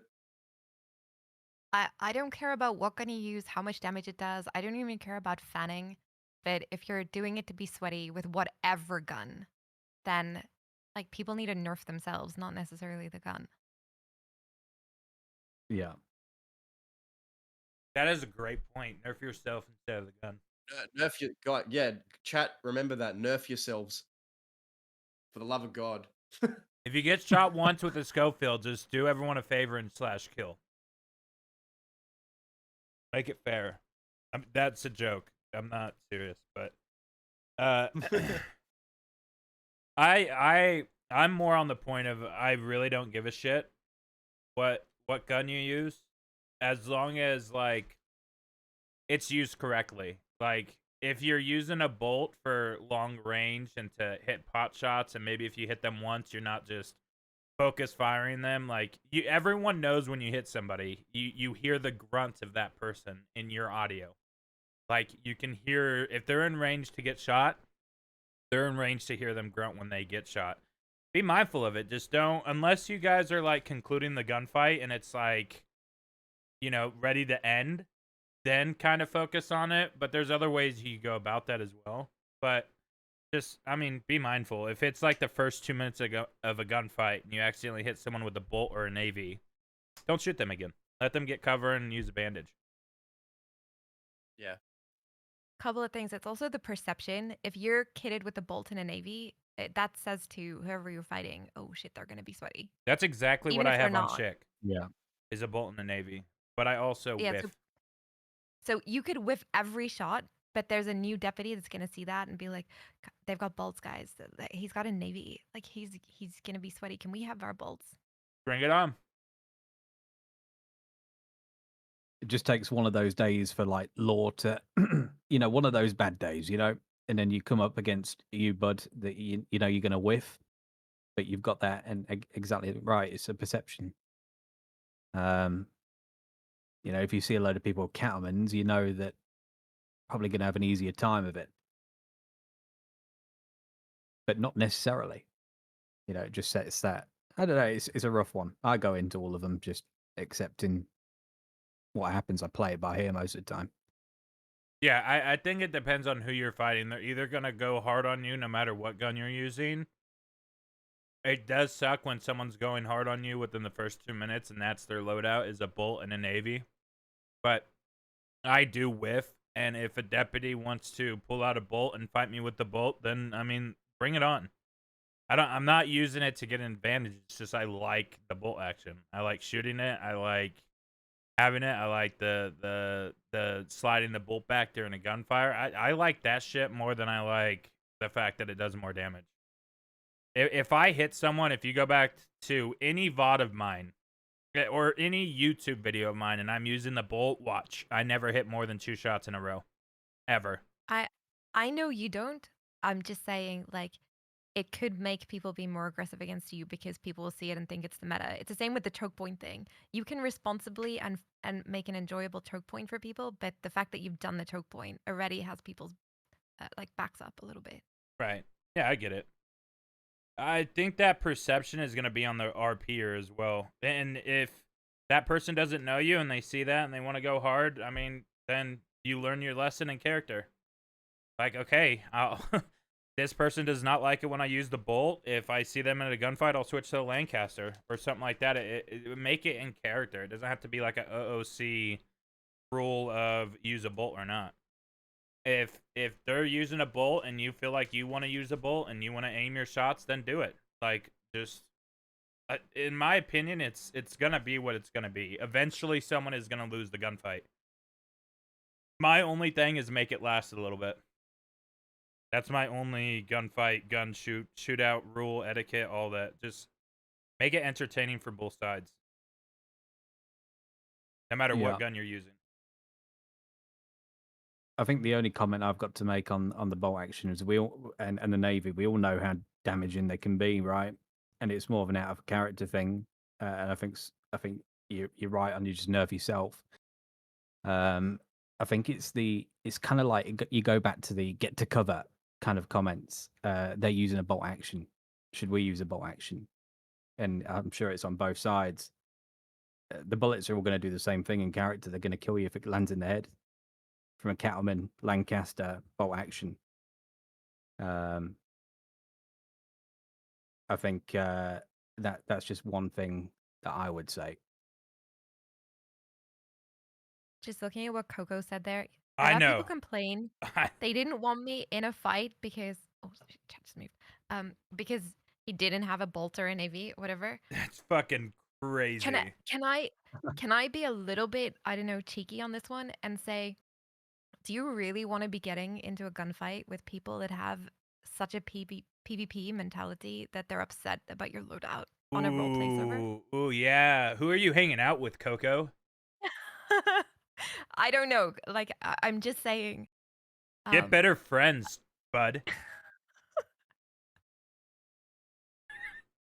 That is so fucking funny, Scarlet. That is against no one in particular, but whoever's saying that to you, yeah, I know. That's what I'm saying. It's so hard to be a criminal as well because I've had this. This is why I stopped crimming, because I was getting into gunfights with people and criminals around me are going, why are you firing shots like when you can't see the deputies? And I can't say in character, oh yeah, I'm doing it so they can keep up. And they're just like, what are you doing? Why are you so slow? Why aren't you running quicker? You know, a good reply to that is I don't want them to get away. I want to put them down. So I'm giving them a chance for us, because we did it with the bounty hunters the other day.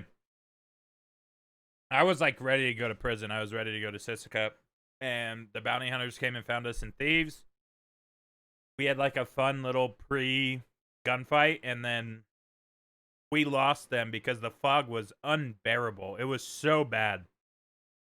It was like the sunset fog to where you just can't see anything. You can't even see the end of your barrel. And I hopped on my horse. I told my gang to trust me, and I went and just started shooting all around until I noticed them running towards me. And I went back, and no one asked why I did it, but it was like, we all know that we want to continue the gunfight. We don't want to just run away.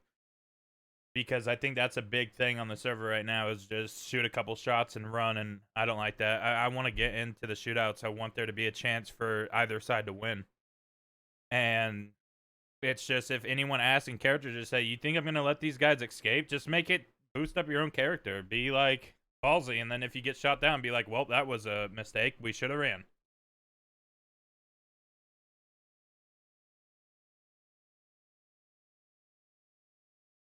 Well, Yep, like support people having good etiquette, and that goes for both sides. All right, you guys want to push through number 4, Legend's favorite topic? Yes. Okay. Legend's been like teething or what seething for this opportunity to talk about this. Okay, so this topic is, we like to call it pre-made groups. So um I want to just make it known, everything I'm about to say, do so knowing that I'm guilty of this myself. I've done this myself. I'm guilty of it. Uh when it comes to pre-made groups, nothing so to me, nothing will ever beat the authenticity of Dazza meeting Holly for the first time, Dazza meeting Sophie for the first time, Dazza meeting Zip, AzzaaG, Jonesy, Rowan, Vern for the first time. And nothing really beats the authenticity of meeting all these characters organically and building to a point where you are running a gang. Um, and I feel like by making a pre-made group and just rolling in, bringing a whole gang into the crossing, like you're eliminating all the work it takes in character to build to that point where you become a gang by just introducing a gang off the bat. And I get that I get that it comes from a culture of, people want to role play with their friends, but it's lame, it's lazy. I wish people did it less. Yeah. Now, me and Scar, we kind of talked about this before this podcast, and I think me and Scar have one mind. We're at a place on the server where there's a lot of people that you don't vibe with, and it's no one's fault. It's just they have a Yep. different RP style that you don't vibe with, and it's hard to kind of calculate who you're running into. I prefer organically. I think the only pre-made groups I ever made was the Quills, which was just Ollie and Enola at first, and then people asked to bring in more. But when they did that, Zip hated them at first. Like, they had to earn the respect in character. So when Wicked made AzzaaG, for those that weren't there for it, it took 3 months for Zip to hang out with AzzaaG. Zip hated the Quills. I just built that in the lore, so it wasn't like, oh, hop in, make a quill so we could be in a gang together. It was like, build it up in the story. And the only other ones that I did was One Life characters. And it's just, when you don't meet new people. I wouldn't have met most of the people in the Lost Boys or Good Boys or Nasty Little Bastards if I made like a pre-made group to come in with Chick. Like, I went to Thieves. I knew my friends were there. I knew, Hoop and those peeps were part of Thieves, and I wanted RP with them, but I made it story, and the story ended up being where, Chick and Callie ended up hating each other, and Chick moved on to, like, better things. That would have never happened if I pre-made a group and didn't hold to the character's beliefs to be in that group. It's just one of those things where I agree with Legends. It's if you want to RP with your friends, make like a group of characters with your friends, sure. Maybe make them one lives or maybe make them something. But the rest, even if you plan on building a gang out of character and bringing them in, make it organic in character. You know what I mean? Like, take a few days to run into each other or meet each other and do shit like that, which I think a lot of people still do. But there have been times where you meet a whole group of 10 that came into the server the same day, like, and they have an outfit ready to go. That weren't one lifers. That's the thing, yeah. Because when I say I've done it before, like, I didn't do it on Dazza. Dazza was a purely organic character, and like, I found that I enjoyed role playing on Dazza more than any other character because everything that happened with this story was just organic role play. Like, nothing was planned, no pre-made. Everything. That's the magic of it to me, and you lose that magic when you go the pre-made route, in my opinion. But yeah, that's my thoughts. Scar, Azza, you guys got opinions on this one? Do you want to go, Azza? I'll just make a little comment. I mean, I made St. John just on my own. I didn't know anyone. I just came off the back of a Crim. Everyone I know is completely just people I've met. And I think that I've never made a group with a load of people. I've never done that, but I think it's again, there's just so much to it that you don't necessarily see from viewing that you've got to think about. Is if someone does something wrong, the whole thing can go kaput. You know, if you're with one person that's just not got the same etiquette, you've really put the trust in it. Anything could happen, and there's so much on the line all the time, and it's a really scary place. It's a really scary place. So you kind of you do that, but it's important just not to close yourself off. Be open to it. And I think that's the most important thing. You can be with your friends, you can be with people you trust. Just don't close yourself off from other people coming into that group. Yep. Is what I would say. Yeah, I agree. Which is hard to do if you've already got like a pre-picked 10 and you introduce them on the same day all together at the same time. How does that open up for other people to join in or be a part of the story? Or if you're only logging in to roleplay with a certain person, then logging out, like how does that facilitate roleplay for others aside from just your friends? So that's the unfortunate reality of some things right now, I think. People just need I to see start both. yes-anding to everybody again. I see both sides of this, right? Because everything is so strict and there's so much that you have to do right and so much expectations, etiquette, everything like that, that it is really scary to go and rob a bank with somebody that you don't really know or trust. Right. Mm. Because if Because you're what if leading that, they, you if take they, the s- blame. yeah, exactly. What if they start, just being really sweaty in a gunfight, or they're breaking a rule or anything like that, and you're like, oh my god, this is so stressful because I've got to worry about the role play and then I've got to worry about getting into trouble for somebody else or not being on the same page or law judging me because of the way that they're acting. So I get why people want to feel safe and comfortable with people that they're used to role playing with. But I think, like what Azza said, as long as you're not shutting people out, then Yeah. like that's the most important thing. Right, and to touch in on that, like if you're wondering how to make it to where you don't make that mistake and get into like a possible shootout with someone you don't trust, ride around with them a little bit. Show them your RP etiquette when it comes to robbing people or doing crimes or whatever it is you're doing. Show them your etiquette and then pass the torch to them and watch how they handle it and fix them on their mistakes in character. Like Mm. and you could like build up to where you understand. I learned so much from Peppo in roleplay etiquette and stuff like that because he was the first gang that I joined. Essentially, like the first group I was part of on WildRP was the Kettleman gang, and I remember we got in a gunfight and I fought. I was PvP. I think I'd knocked 3 deputies. Zoe was there. It was the Shady Bell fight with the Kettleman gang.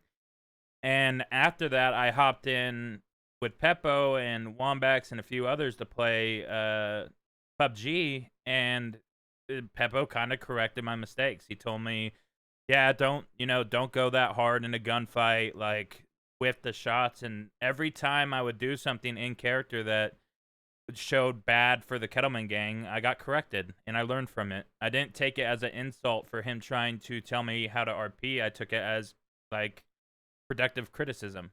What is it? Constructive criticism. Construction. I don't know why I keep fucking that up. But yeah, there's ways of going around it to kind of share your etiquette with people and make sure you vibe without just shutting them out because you're afraid. But I do understand the afraid part. Yeah, I understand it completely too, and like I said, that's part of the that's the unfortunate reality of things. Some people might just not feel as comfortable, but it's like if you're fostering, if you have if you have a culture where all you have is just pre-made groups everywhere and everyone's sticking to themselves, how does that facilitate role play between different factions? And like it just eliminates a bit of the magic of like the authenticity of like starting fresh and just seeing who you run into. Like, and that's how I started as Toby, when Toby met Ali or when Dazza met. I took those risks to role play with people outside of you know people I didn't know, and sometimes yeah, it doesn't work out, but when it does pay off, you really hit gold, and you get really good dynamics, and when it does work, it's gold. It's so much fun.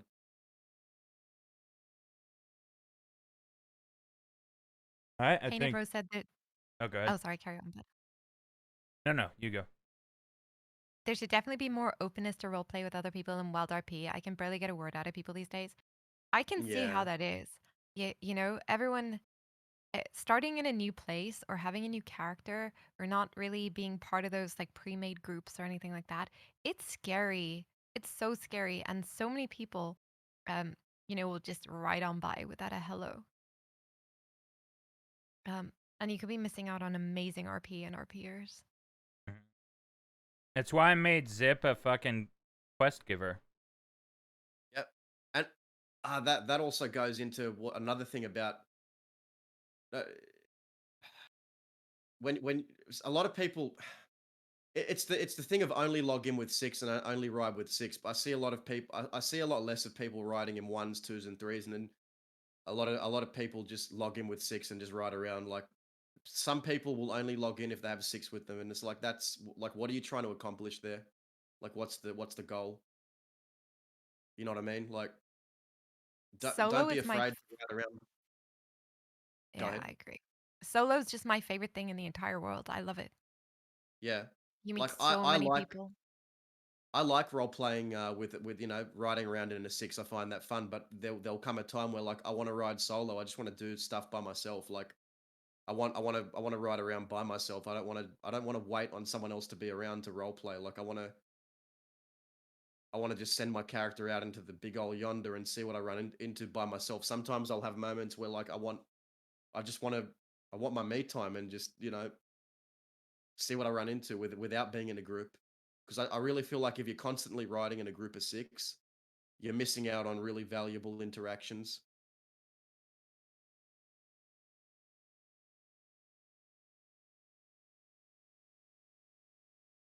All right, you guys want to move on to 5? Azza? 5. Thoughts on current conflict RP culture on the server: Law versus Crim, Civ versus Vigilante, versus Crim, and Crim versus Crim. I think we've spoke about a lot of this at the moment. Yeah. I'll Lose speak mentality. on. Yeah. It's just again, it's the perception. It's all the running, but and these things. But again, like how you said, Legends, it's a great way to understand it. How you guys feel, and just the trust in everyone that you can get. I don't know if there's any other thoughts on all of that.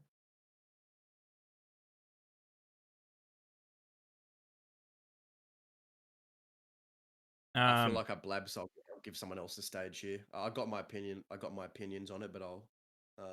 If Either you you want to have go or them, go, Scarlet. because I feel like I touched base on I all of these things. I feel like I touched base on it earlier too, but yeah, it's the whole win lose mentality. Like I feel it's very rough between crims and criminals, and it can be rough between outlaws and law. But it's all a lot of people might not see this. For the people that just main law, they might not see it as much. But it's the outlaw versus outlaw. It can get very hard because often you get two sides with big egos, and neither side wants to concede, and that's where a lot of problems can stem from, and it can really take the the wind out of your sails. When neither side wants to be giving or look weak, that's a big problem. I find. I will say Like, on what you just said, I will tell you 1,000 times, if you win or if you lose a fight, characters will forget within a fucking week, because the time frame of how shit goes down, they're gonna forget. If you bend the knee as a criminal, as a leader of a gang, as any of that, if you just fucking take the L and move on, your character will still get recognition. But the most important thing is your character might be made fun of, but role players will respect you a lot more. And would you rather want your character to be kind of badass for one little conflict, or would you rather have those RPers respect you and appreciate your RP going forward? I much rather be respected for good RP out of character than my character being badass. 1,000%. yeah. The problem is though that a lot of people just want to be known for being good shooters, and That's what I think. Which That's where a lot of that's your problems. PvPer. You're not there to roleplay, and people will pick up on Yeah. that. We all know the PvPers. We all know the RPers. Like, cool, your Yeah. character's badass. Everyone will forget about that character if you stop playing it for a week. Be respected out Yeah. of character. Be giving. You don't have to win every fucking conflict. Just be a respectful RPer, and you will get so much more respectful RP coming back. Exactly. It's pretty simple on that one.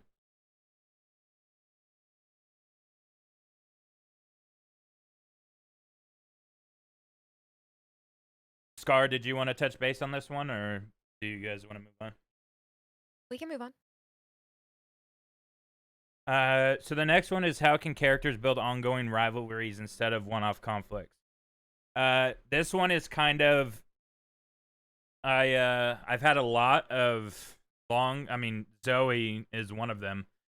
Zip and Zoe had a 2-year long rivalry, and it wasn't until the last month of it that someone got hurt, that someone got shot down. I mean, sure, there's been shootouts. Zoe might have shot Zip down, but one-on-one scenes, it took fucking 2 years for Zip to hurt her. That you could, there's not just PvP. Gangs, when they're fighting gangs, you could fuck up their businesses. You could do so much in roleplay that doesn't result in just shootout after shootout. Like, cripple their fucking defenses. Do, like, smear campaigns on them. Like, try to get someone to infiltrate their gang as a double agent. Like, there's so much. You can even work with law if your character is, not against snitching. Like, work with the law. Kind of do stuff like that. Involve other people into the roleplay. Have civilians. Keep eyes out on them. It gives the civilians something to do. It puts them and their characters in an uncomfortable position. Like, do I help these criminals even though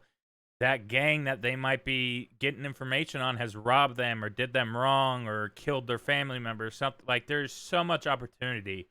Use a week worth of RP instead of fighting them every day to get to know the people that they've hurt, to work with gangs that they may have been in conflict with. Learn their strengths, learn their weaknesses, have your gang go to meetings, have little one-off beefs with one of the people in their gang so that it's like a one-on-one little conflict. I think more times than not, a lot of the gang wars that the Quills were in, like, if Legends wanted that fight, Legends went out and handled it one-on-one with that character instead of involving the gangs. It builds so much. Each person in your gang should have their own story. They should have their own people they hate. It shouldn't be a collective hive mind of, we all hate this group for this reason, that's it. There should be inner conflict. Have, like, a fucking gang member that maybe has a crush on someone in the opposite gang. There's so much shit you could do that's not just PvP. Like, a lot of untapped potential. I feel like people hold themselves back on a lot of this, or just don't think about it. I see a lot of what you're saying. It just doesn't have to be PvP every time. Just remember that. If you're a gang leader, if you're in a gang, find other ways to push the RP forward if you're in a gang conflict. I don't know. I feel like I try and have 1v1s all the freaking time. Everyone Dazza has an issue with is called out for a 1v1, and it's always been fantastic roleplay. I just feel like the general shift of things that currently people just prefer to have 6v6, and I don't know. I feel like 6v6 has its place, but 1v1s are even more fun to me. You can do so much more, or 2v2s, or like stuff like that. It doesn't always, it doesn't have to be 6v6. People, I don't know. People just want the 5 best shooters behind them at all times. Some people just want their 5 best shooters behind them at all times, man, and that's the reality. Yep. So what can you do? The impression that I... Oh, sorry. I just said it's limiting. That's all. You can go ahead. Oh. The impression that I get with some gangs lately is that nobody wants to say, hey guys, let's not do that. Like, they just kind of go along with everything, and everyone supports everybody. Everybody's friends with everybody. And like, that lack of conflict between the criminals kind of then, I don't know. I've noticed it. Maybe I'm wrong because I'm not playing a criminal, but yeah, like, I want to see someone go, hey, maybe let's not do this. Maybe let's not shoot them. I mean, and you're talking, you're definitely like some of the inter-gang conflicts can be really, really good. Some can be hit or miss, but you're definitely. I mean, Dazza shot the leader of his own outfit and pistol whipped another. So, like, when it comes to inter-gang stuff, I think a lot of people, there's so much spicy roleplay that can be had, but a lot of people are scared of losing a group that they're comfortable role playing in, so they hold back and they just sort of concede to everything, and it kind of becomes boring. Like you don't just like Bud said, you don't want a collective hive mind of people that all just say the same things and do the same things and back each other up at all times. Because where's the intrigue in that? You want characters that have their own motivations, have their own viewpoint on the world. Like and maybe battle and challenge each other a bit for the role play. So I think it's important. Yeah. I mean, rivalries, they are so good. I mean, the things that happen, I think back to the Goons, for example, the murder of Mary Glass. We had Yep. two shootouts. I think we had. It was one in Valentine and one was a bank. The third one, Annesburg. We marked the case, the murder. I think we had enough to probably mark it as wanted a bit earlier on, but we keep it as DNA, so they're not, build up to it. Have those tense talks in the saloons. Really try and just get into people's head. Do it a little different way. Scare the Crims, scare the law by not using a weapon. Use the weapon as to emphasize the scene, not to control it. Is kind of how I put it. But there's so many different ways. I fucking love rivalries. The one with California, I still remember. It was Armadillo, and he said, "St. John." I can't remember exactly how he worded it, but we agreed that we were kind of equals on the other side, and there was a rivalry, and we were both kind of. It was just great. We hated each other. It was as simple as that. Just he's the only person that St. John actively hates. Yep. Yeah, if something happens, don't go for an execution straight away. Build up to it. You're gonna kill us. That's fine. I don't mind if you come and shoot St. John in the head. But really, really build up to that. Make it 2 months. Make it 3 months. Make it a year. But there's so much you can do. There is so much, and it makes that final execution, whoever it is, the final execution or the final arrest, say it's Law versus Crim, so much bigger. So much bigger. Yep. Agreed. It all boils down to trust and hyping each other up. If a lawman's after you, oh shit, it's John Smith, notorious, and then John Smith has also got to go. Oh shit, there's Billy Bob, the notorious criminal. Hide. It's like that.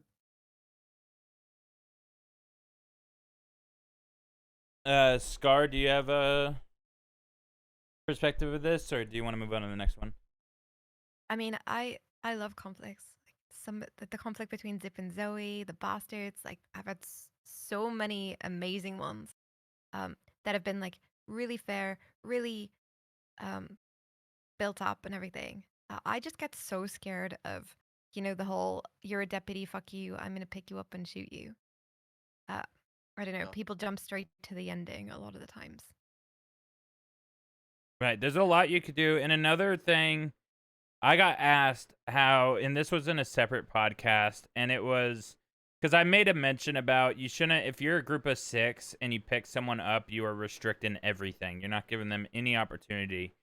And they asked how I would fix it. And if you're in a gang conflict with another gang and you see one of theirs on their own, you could go up, you can raise tensions. You do not just have to, grab them, bring them somewhere, fan them down, and move on and wait until the revenge. Like, pace it out. Make them scared. Say, we got you now. We just want to show, like, how easy you are to get. There was so many times where Zip had Zoe. I think one of my favorite moments is in Sisika.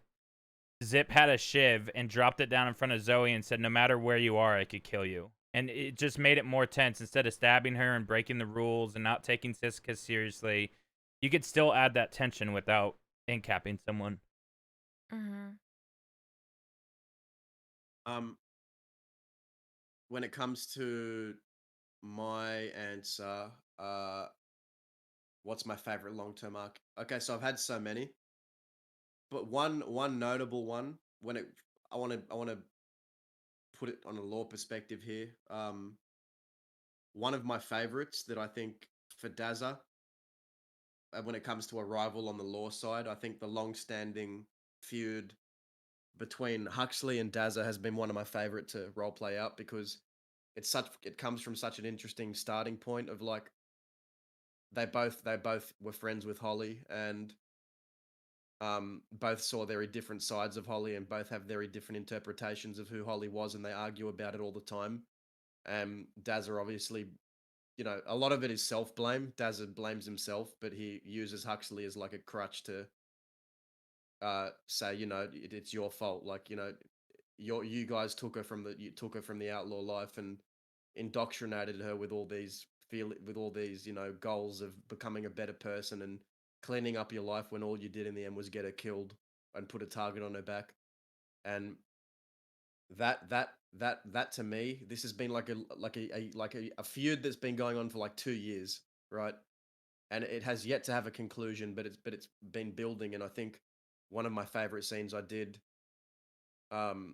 was when literally Dazza played the long con. He got two people who also knew Holly, Peaches and Davy, to pretend they were civilians and pretty much try and fool Huxley into believing they wanted to give him an old gun from Holly, and he got them to lure Huxley to the grave, and then that's where Dazza ambushed him at the grave, and they took him on a boat, and they took him to an island, and here's where I think a lot of Crim outlaws, they don't think past the big picture.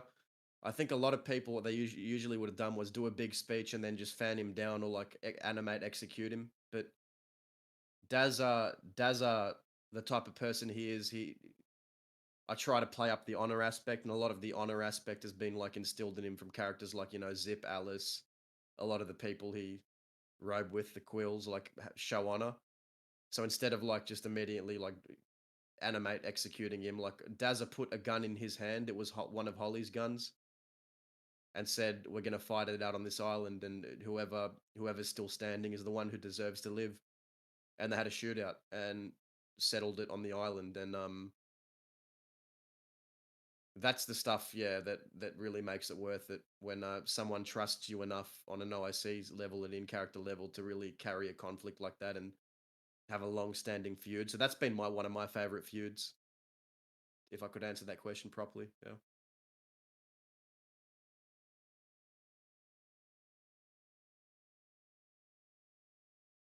Anyone else on favorite long-term arc? I think everyone knows mine. I mean, just the Quill It's Gang obvious, was eh? a long-term arc, and then Zip and Zoe, and just the entire Quill Gang was long-term. Like, it was like a 2-year-long gang with plenty of conflicts and plenty of great memories, and it's just what made it great was trust. That's it. That's all it takes. I really feel like the Zoe and Zip conflict is something it was such a drastic thing on the server that I think more people need to use as an example of how to actually have a dynamic between a law and a outlaw character. I think it's a very like a fundamentally overlooked conflict. I don't think it's that overlooked, man. A lot of people are familiar with that arc. True, Yeah. true, yeah. I mean, I when I say overlooked, I mean right, more people should think about that conflict and use it as an example, I think. So many people were involved in that arc. It wasn't just Zip and Zoe, man. It was. Yeah. I can honestly probably safely say a few dozen people were involved in some way, majorly in that arc. Like, it wasn't just a one-off between two characters. We involved civilians, doctors, the fucking lawmen, other crims, other gangs. Like, so many people were involved in that conflict, and it was just welcoming for anyone. If they wanted to be part of it, they were pretty much part of it, essentially.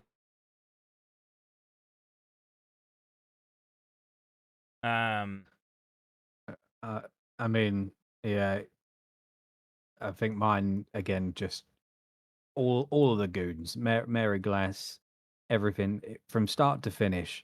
From I had a conversation with Mary. No one had the full context of what happened in that conversation, and it got trickled down to her being a rat, and all of that. And then it sparks off that St. John manipulated her. That all goes around.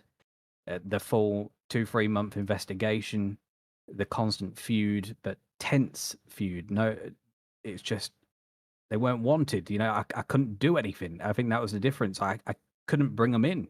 I didn't have enough. So for having them walk around and almost belittle, like, I did this, I did it, you can't do anything, rubbing it in his face. It was so good. Everything, and it spanned on, because then Zhao and California got involved because Zhao was friends with Mary. The duel, the last Annesburg shootout, and it affected so much. It was so good. It's still thought about now. So, yeah, Chile, the wake, the Christmas party, they literally had Mary Glass's body on display at a Christmas party, rubbing it in. So yeah, that's my favorite, all of it. But there's so many more. I real quick want to take a little ad break section. Please, everyone here, if you're not familiar with the other RPers in this, or you're watching someone else and you're not familiar with everybody else, I'll post the links to everyone's stream. You can click it. It's very easy. Check out everyone that's part of this podcast. If you aren't aware of their stories, everyone here creates amazing stories. They have their own world going on. Please open your bubble up to checking out other great RPers. Elegendz, AzzaaG, I haven't RP'd with you much, but every scene I've had with you so far has been amazing. Everyone knows my love for Scarlet and Elegendz. Please make sure you share your love with everybody here. Okay, yeah. All right. Ad break over. Huh? I said ditto ×2 to you. Ah, bullshit. And everyone here. Yeah. I'm toxic. Stay away from me. Yeah. If you guys want to move on to 3, we're almost done. We have 4 more topics. Yep. And then we can kind of riff for a bit and then end it. Another shit question from me, but I'm gonna change it. What are you guys' thoughts on? So the question is, do you think characters are being retired or permitted in meaningful ways or too quickly? I'm gonna change it to like what are the conditions for a perma for you guys? Like, what do you think makes a good perma? What goes into a good perma? And what are some of your thoughts around how people perma their characters? I'll start off by saying I think a general rule of thumb to me is I'm never gonna roll a dice to perma. I'm never gonna perma out of spite, because I think I've seen a lot of that. Someone might be angry OOC and they perma out of spite, and they always regret it. Never. My rule of thumbs are never perma out of spite, and I don't really roll dice and all that. I'll only perma if I think I'm going to be adding more story than I take away. That's how I feel. So what do you guys think about when it comes to you Exact guys? same. Make sure it creates a story. The perma should be end of story for your character, but the beginning of a story for another. That's how I've always thought of permas. Like you see it a lot. When Zip died, that created so much roleplay for Dazza to like be on his own 2 feet and figure himself out. Like, that created so much for me. Yeah, a lot of people ask me like, why them? And it's very simple. Zip was leaving the next day, out of the crossing forever. I didn't want him to get away. Zip didn't deserve to have a happy ending. He was a piece of shit that needed to die. And the day before he perma'd, he made Chet eat a ranger's fingers and was creating fucking chaos. And the reason why he got killed was because his actions that night with forcing Chet to eat Minnie's fingers. Or not Minnie, Minnie. Mina. Mina? Mina. Mina. Yes. That's literally why they kidnapped Bud, why Zip went to the ranch. It was all because what we did to uh Squeak's character. And it shows like a lot of respect for the people that were involved in that too. Like when you perma, at least Mina gets that, satisfying. She can't, as a ranger, she can't go and kill Zip for for chopping off her fingers and making her watch as someone. That was all for fucking lying about holding on to a book. That there was several copies to that book. Like there was no reason for that. And she was able to, hear that he got killed, and the monster that did that to her was dead, and it created RP for everyone involved. I think as long as it creates RP, I think it's a good perma. Do not spite perma. You'll regret it. Yeah, Everyone, you always will. Never do it. everyone I have Never. talked to that spite perma hated it and wished their character was back. Yep. Don't do it.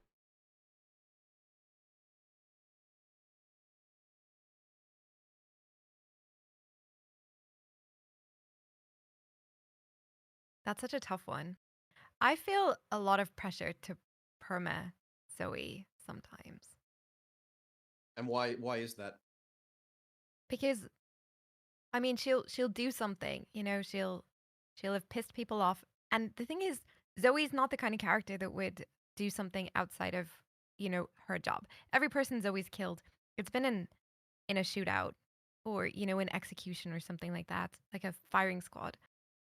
She's never gone out of her way to do anything malicious or crazy to people that I can really think of.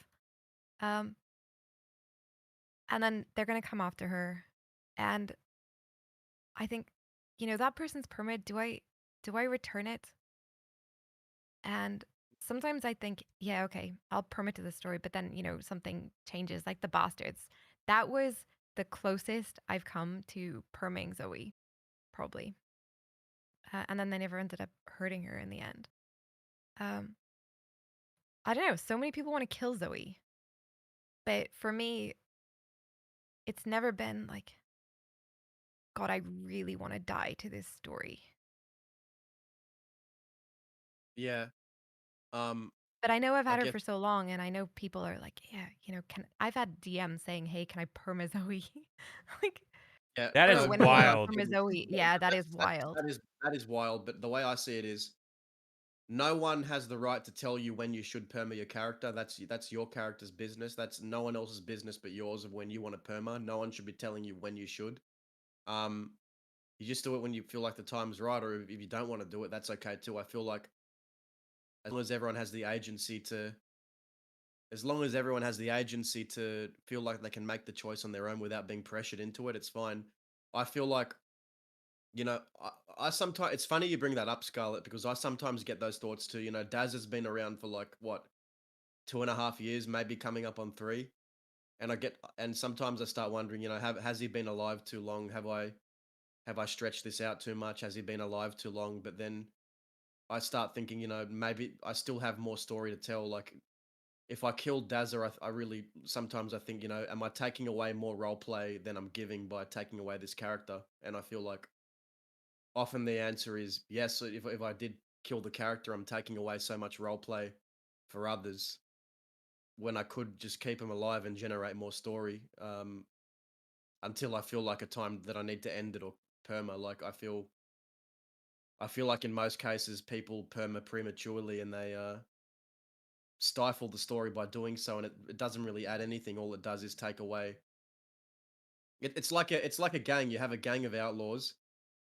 A pivotal figure of the gang permas, and then that gang just falls apart. Like it doesn't really add to anyone's story. I've seen so many times where like you'll have a gang, and then the leader figure dies, and then the gang just fizzles off, and that's it.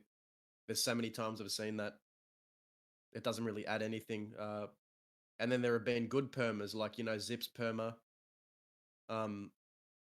Facilitated so much role play and a revenge arc for Dazza, and the memories of that and are still with him to this day. And even the Ernie perma gave so much story to like other characters too. Yeah. So, Yeah, I feel like oftentimes people do it too soon, and I feel like people are pressured by saying there's people out there that go, oh, you know, you can only play a character for 2-3 years, then you have to perma, you have to perma. It's like, well, no, like no, I really don't. I'll keep the character alive for as long as I think I have a story to tell and things to offer. I feel like we're carrying so much history with the characters that we have. Yes, that's a Yeah, point I forgot to say. But yeah, go into that because I forgot to mention that too. that was the History. hardest thing about permitting Zip. Was all the lore that Zip had, all the other character lore that are no longer around. Do you have days where you wish you could bring him back, or like do you regret it at any 1,000%, time? a fucking thousand. Yeah. I wouldn't say regret. There are Mm. definitely days where like I'm like fuck, like if only Zip was around, there could be like a more options for this or like. I am very happy with Chick and where Chick is at. I'm enjoying the roleplay and who I'm enjoying the roleplay with. But I miss fucking million Zip times. I miss fucking, the bonds with Daza and the Quill Gang as a whole. Like, everyone in the Quill Gang was amazingly fun to RP with. But then, Zip knew a lot about Sam's Club and would often bring them up in the West. And the people that fought for the West back in 1900 and 1901 with Zip, their stories were still being told every day. Like, every conversation, every monologue involved history. There was like a history of the server, and it kept that shit alive. And it sucks when you promote a character because not only did Zip know a lot of people, but I, out of character, have an amazing memory.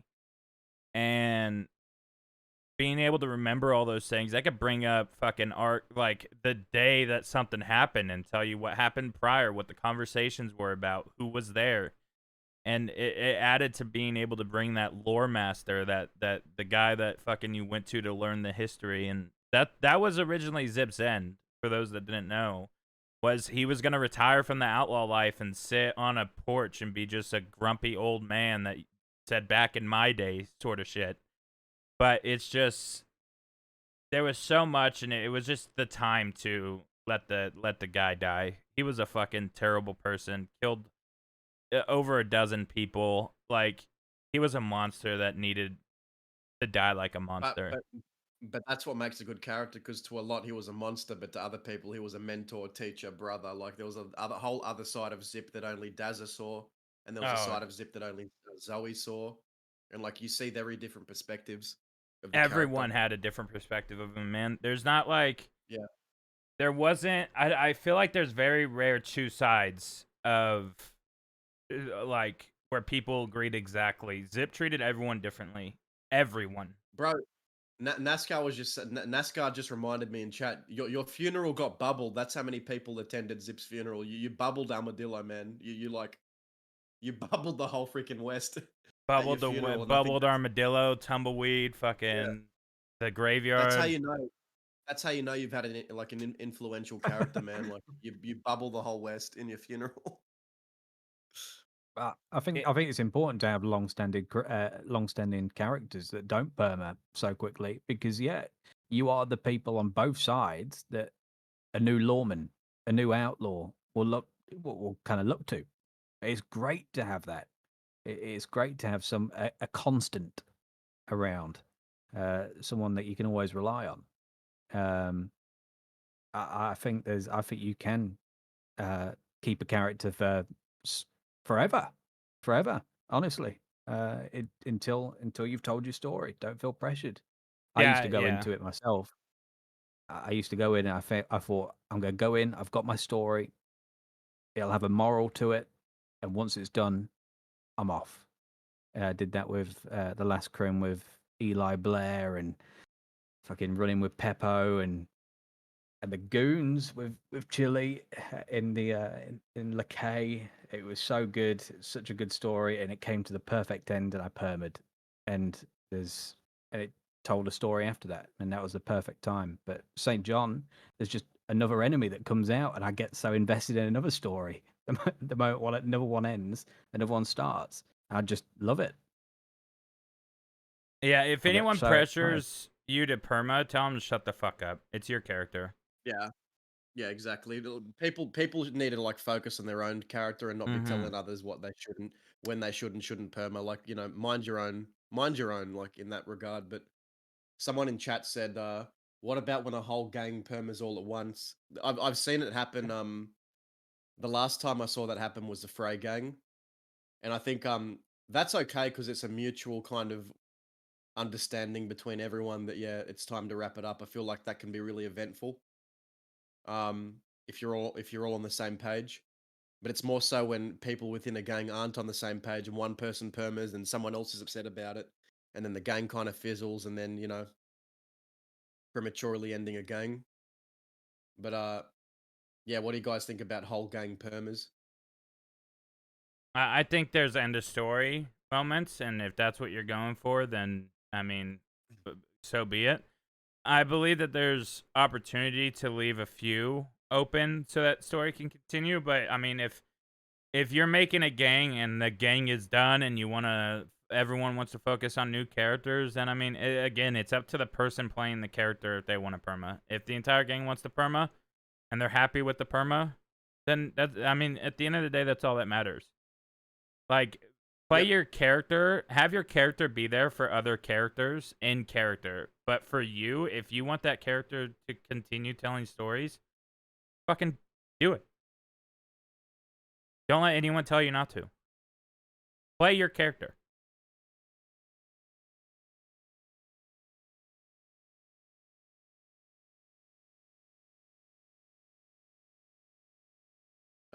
Should we go next point if everyone's had their piece? Yeah, we can. Who is it? It's AzzaaG. Yeah, so what are some missed opportunities for deep storytelling between law and criminals? Oh, too much to count. We kind of covered that a little bit earlier, but yeah. Yeah, it's like you said, in the cells, spend more time with them, get to know kind of the person they are behind it. Again, just nip back to what I said earlier, looking into who helps the gangs, and not looking at the six mainstay criminals that you might see on the tips, who might be their friends, who might be their family, who knows where they are sometimes that you can look into a little bit more. Then see how they react to that. Yeah, there's quite a lot. There is quite a lot. It's just about being creative and expanding. Someone said courtroom roleplay. Oh no, Courthouse no, fuck no, No. absolutely not. If anyone has ever done Core RP on a different server, it's a fucking nightmare. Wait, Scarlet, I'm pretty sure there was an interaction that someone asked, I want to speak to the manager or the lawyer when in the cell. Oh my god, I want my lawyer. Can I speak to your want my lawyer. supervisor? Yeah. Please no. God. I mean, yeah. I mean, look, we're in the Wild West, man. Like courtroom dramas, I think have a good place in maybe a Netflix TV show. But Everyone would lawyer up, dude. You murdered 8 people and bragged about it. I want a lawyer. Bro, Zip, I wonder who would represent Zip. Zip could just get out of all these murder charges by Zip would kill the lawyer.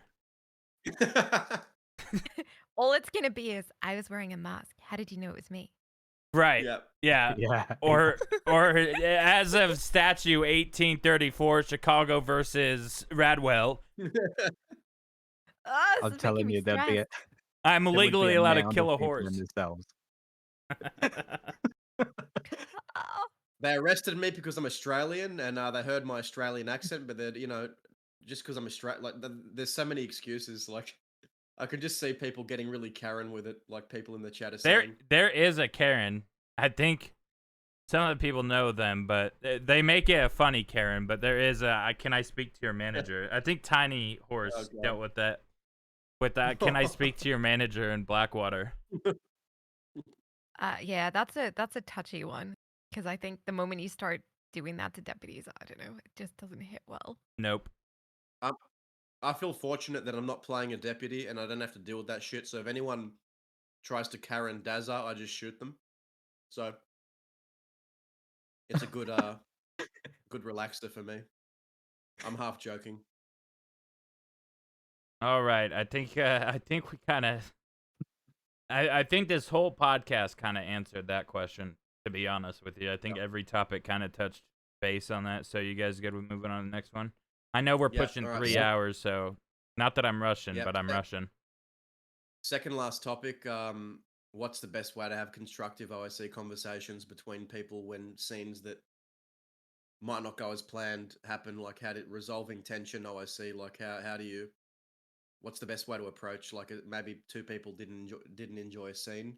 How would you go about rectifying that on an OSC level? How should people communicate? I'm not sure because I was warned not to do that because I guess you could get reported for DMing people. Mm. So I'm not quite sure. How I used to do it was just I would go to them before I went to the report bot, and I would talk to them about why I was unhappy. If there was like, I would give my opinion of how I think things should have gone, and we talked about it. A lot of my current friends that I talk to almost on a daily basis, the conversation literally started by like a bad scene and kind of working with each other to grow as our peers. Like you're never gonna be the best role player. There is no best role player, and that kind of touches subjects on this. Guys, we are not the moral police of role play. We are not the fucking prophets teaching everyone how to role play. That's not what this is. We are just having a open conversation of our opinions on how things should go. And if people can't have that in private messages and talk about it privately and resort to that, then it's, maybe push story elsewhere.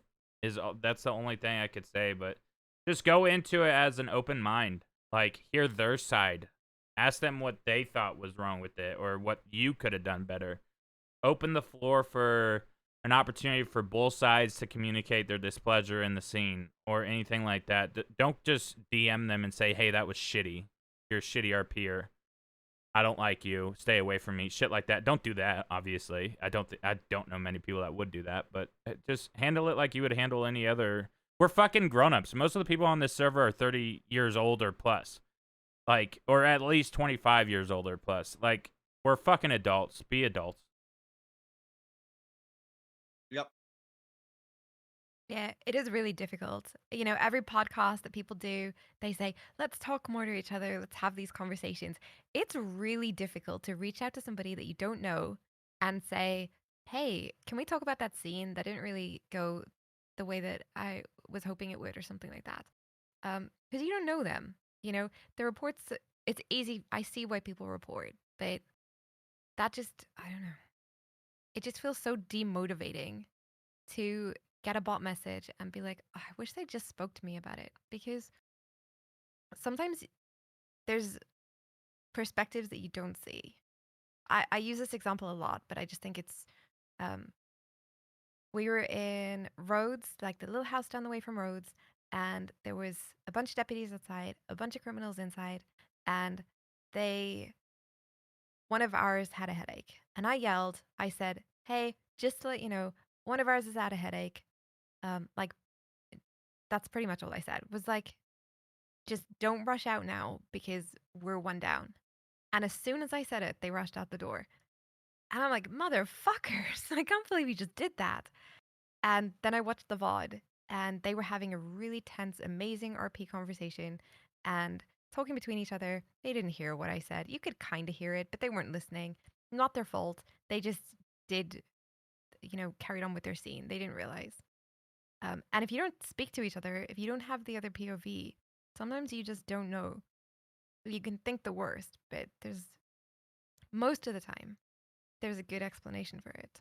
Right. No one knows the full story. Yeah. Yeah. And if you do, you're breaking a fucking rule and stop metagaming. Yeah. So DMs are the perfect way for that. And then I suppose in server, in character, there's arguments that happen all the time and it's just not the place for it. Yep. Rather DM the person and have that conversation than try to bring that into RP. Yes, there's things that you can solve in RP, everything in character, whatever. But if you're arguing rules and things like that in character, it just doesn't land well. It's why every server has the rule of continue the scene, and if you feel something went wrong, handle it after the scene. Deal with it afterwards. Don't just fucking immediately break down in character. And I think this goes for a few people. If you're getting stressed out on your character and you just have been constantly in a bad mood, step away from the server. Step away from RP. Take a break. Cool yourself off. And Yes, and good advice. it's one of the best, most refreshing things you could do. Honestly, I loved going to Siska for 2 weeks because I was forced to bench. And for those that know, me and Scarlet were in competition, essentially, of who streamed their character more, Zoe or Zip. And we were neck and neck for the longest time. Me and Zoe, Scarlet, 100% have done more than one 24-hour stream. And when you're on the server that much, it's gonna get to you. Plus the no sleep, and maybe if you didn't eat during that stream. I used to have come in if I was doing a 24-hour stream, 48-hour stream, or the 62-hour stream. I would have people come in and say, "Go eat." Like, you could tell when I'm starting to get that hangry shit going on. Like, when I remember there was so many ups and downs when I did the 62-hour stream that it was like you could hear when I didn't eat for 24 hours or didn't eat for like 18 hours. Just take a break. Step away. If you're starting to get frustrated, out of character, step back. Get off the server, play something else. Go play Call of Duty and kill, 12-year-olds that are trying to be tough. I feel like Yeah, that's Not breaks are IRL, in Call of Duty. I need to make that perfectly clear. Do not go out and kill people. But that's the thing. I feel like that's what a lot of people that are in shootouts on Wild would rather be doing, just playing Call of Duty. But anyway, yeah, we're not going to go back a few topics. I just had to say it. All right. Yeah. If there's a few things that I could eliminate, it would be get to cover. Oh, they're really hitting hard, or they've got bolts, or any kind of callouts where it's like saying how hard someone's hitting or anything like that. I hate it. Just Yep. have your Someone fight. said personal peeve. I hate when people bring up the numbers. Well, we have 6 feet. Like when people bring up numbers and make that a thing in character, like maybe in awkward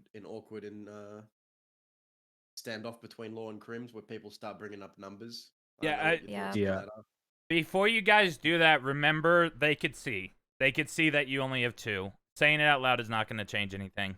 It's just going to make things awkward.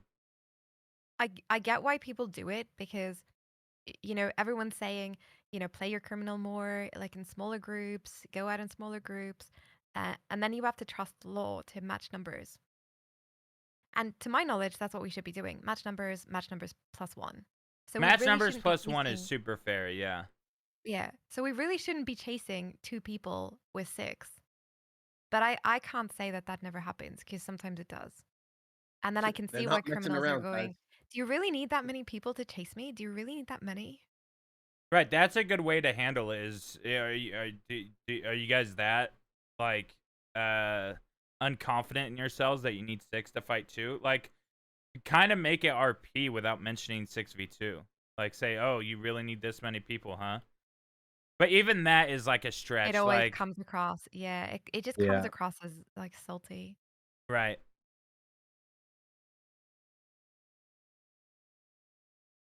I'm guilty of that, but on my solo, I get chased with 3 or 4 constant. Yeah, I mean, that's the thing. If it builds up, man, if it starts to build up, then you gotta just, take a break. Breaks are so needed. I feel like Dazza's the type of character that he'll either get chased 1v1 or he'll get chased like 6-on-1. I never know. Shoe hands, when you start to get irritated, we'll bring this shit to Ready or Not and kill some civilians. Yeah, but what do you do when deputies are chasing you 6v1? What do you do? That's a good You question. you have to submit. Like, it would be a rule break, right, to shoot? Unless you plan on permitting. Yes, you have to either get away or like just hand yourself in. Even 6v2, like, but that's the thing too. If it's 6v1 and they start shooting in the air, giving warning shots, you're kind of forced to just fucking, like, if you still continue to run while it's 6v1 and they're shooting, I feel like you could still get hit with the NVL for No, not stopping the but horse. i- i- if you're at the point where your outlaw is getting chased 6v1 by law, they really want to get you for some reason. Like, there's got to be some You reason why can they really want you. you can also reach out to them and be like, look, like at least just cut it in half, 3v1. Give my character an opportunity to PvP, but handle it after the scene happens. If you get arrested, deal with the time. It sucks, it's shitty, but either way, you're getting arrested eventually. Just deal with it, and then afterwards, reach out to them and be like, look, that was, I didn't like the 6v1. I understand your deputies wanting to get the arrest, but even a 3v1, you still have way better odds, and at least I could fight back. And that's the thing, right? When a lot of funny you mentioned bringing up, getting the arrest. I feel like there's such a high focus on getting the arrest. But when you actually get the arrest, what's left when you've arrested all the criminals and they're all in Sisika at the same time? You're just left with Yeah, a then dead kind of environment. everyone's bored and Yep. nothing's going on. I Yeah. think, and this is my personal opinion again, I think sometimes criminals are trying so hard to get away from law that law feel like they have to bring more people to catch the criminals. And it's one of those vicious cycles. Yep. Mm, So if there's a group and they're constantly disappearing in the trees, going to the choke points, run, then you feel a little bit more justified being like, well, if they're going to do that, I'm going to have to do something different. And it's not right, in my opinion. You should still keep to your standards, even if people don't, I don't know, respect Yeah. that. But yeah, I don't know. That's my biggest thing with law at the moment.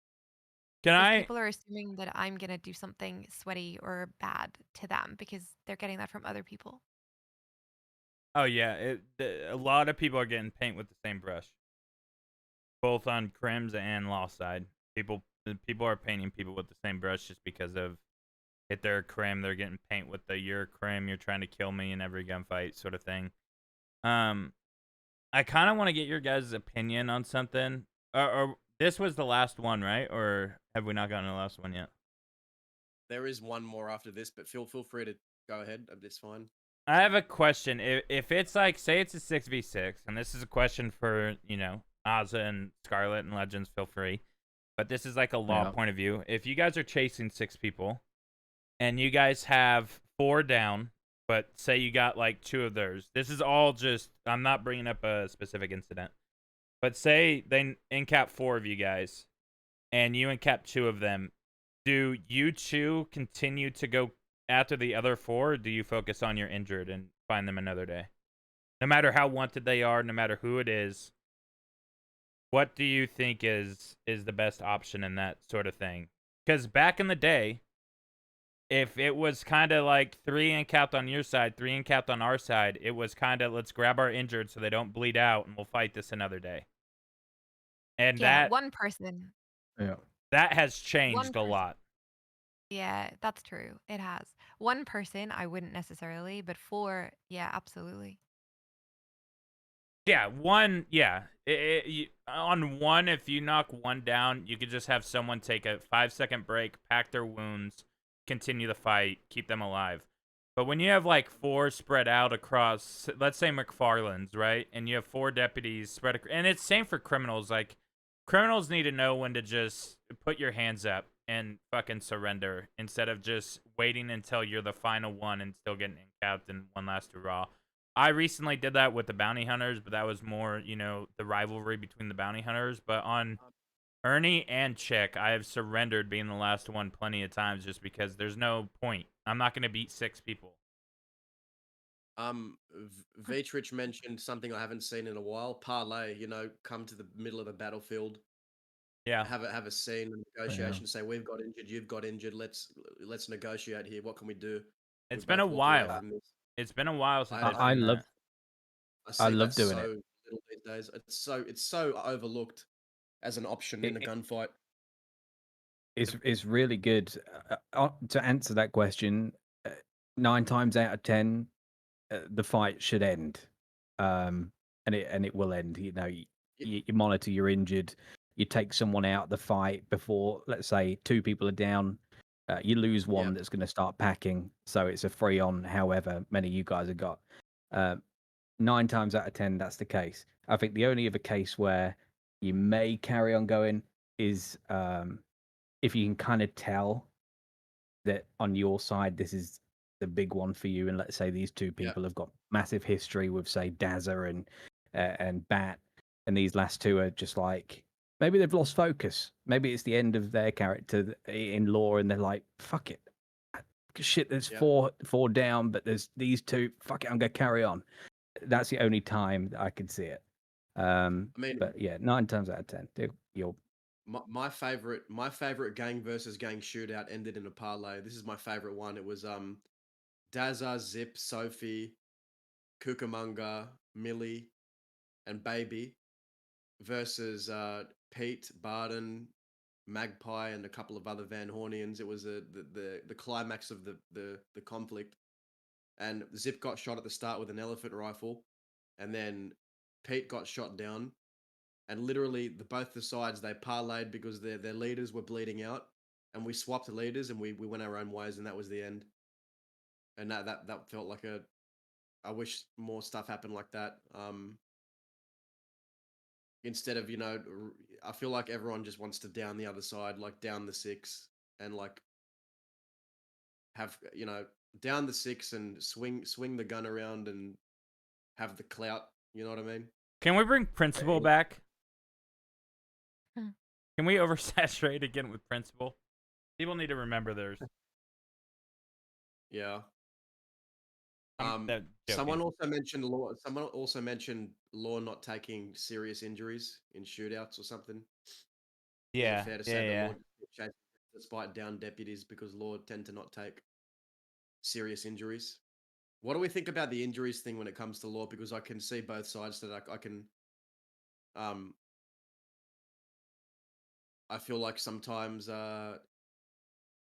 if you don't have a lot of law on duty and you want to keep having law players around, then sometimes you got to pick back up. But other times, I don't know. I'm Oh more God, this interested is a nightmare. in law perspective Uh, here on this. I mean, you can get shot down for like every single day because you're in 3, 4 shootouts a day. Yep. So if you took a serious injury every single day, you just wouldn't get to play your character. Exactly. And right Yeah. now, there's tons of law, so it's not really the end of the world. But there's often times where there's just not enough deputies to go around. And if everybody took serious injuries, you'd have no law. But if a group shot Yeah. you down, do you think you should just go after somebody else? Or do you think it's okay to continue to hunt down that person that just shot you down? No, I don't think it's ever okay to go after the same person. Yeah. No. That's kind of my In opinion one of it. day. In Yeah. one day, you So mean, right? Yeah, yeah. yeah, in one day. I have a double dip rule, so I'll go after somebody once. If they get away, I'll have one more go maximum, and then after done. Everybody should be done. You shouldn't be having 2, 3, 4, 5, 6, 7, 8 shootouts in a day. Yeah. My only caveat to that is if people are sending tips and they seem like they really want to carry on, then maybe. But what sometimes happens is people come into towns and they've already had 2 or 3 shootouts with law, and now they're in town and they've bumped into more law. And I don't really know sometimes how to be like, I don't really want to shoot you because you've just had so many shootouts, but at the same time, you've come into a town.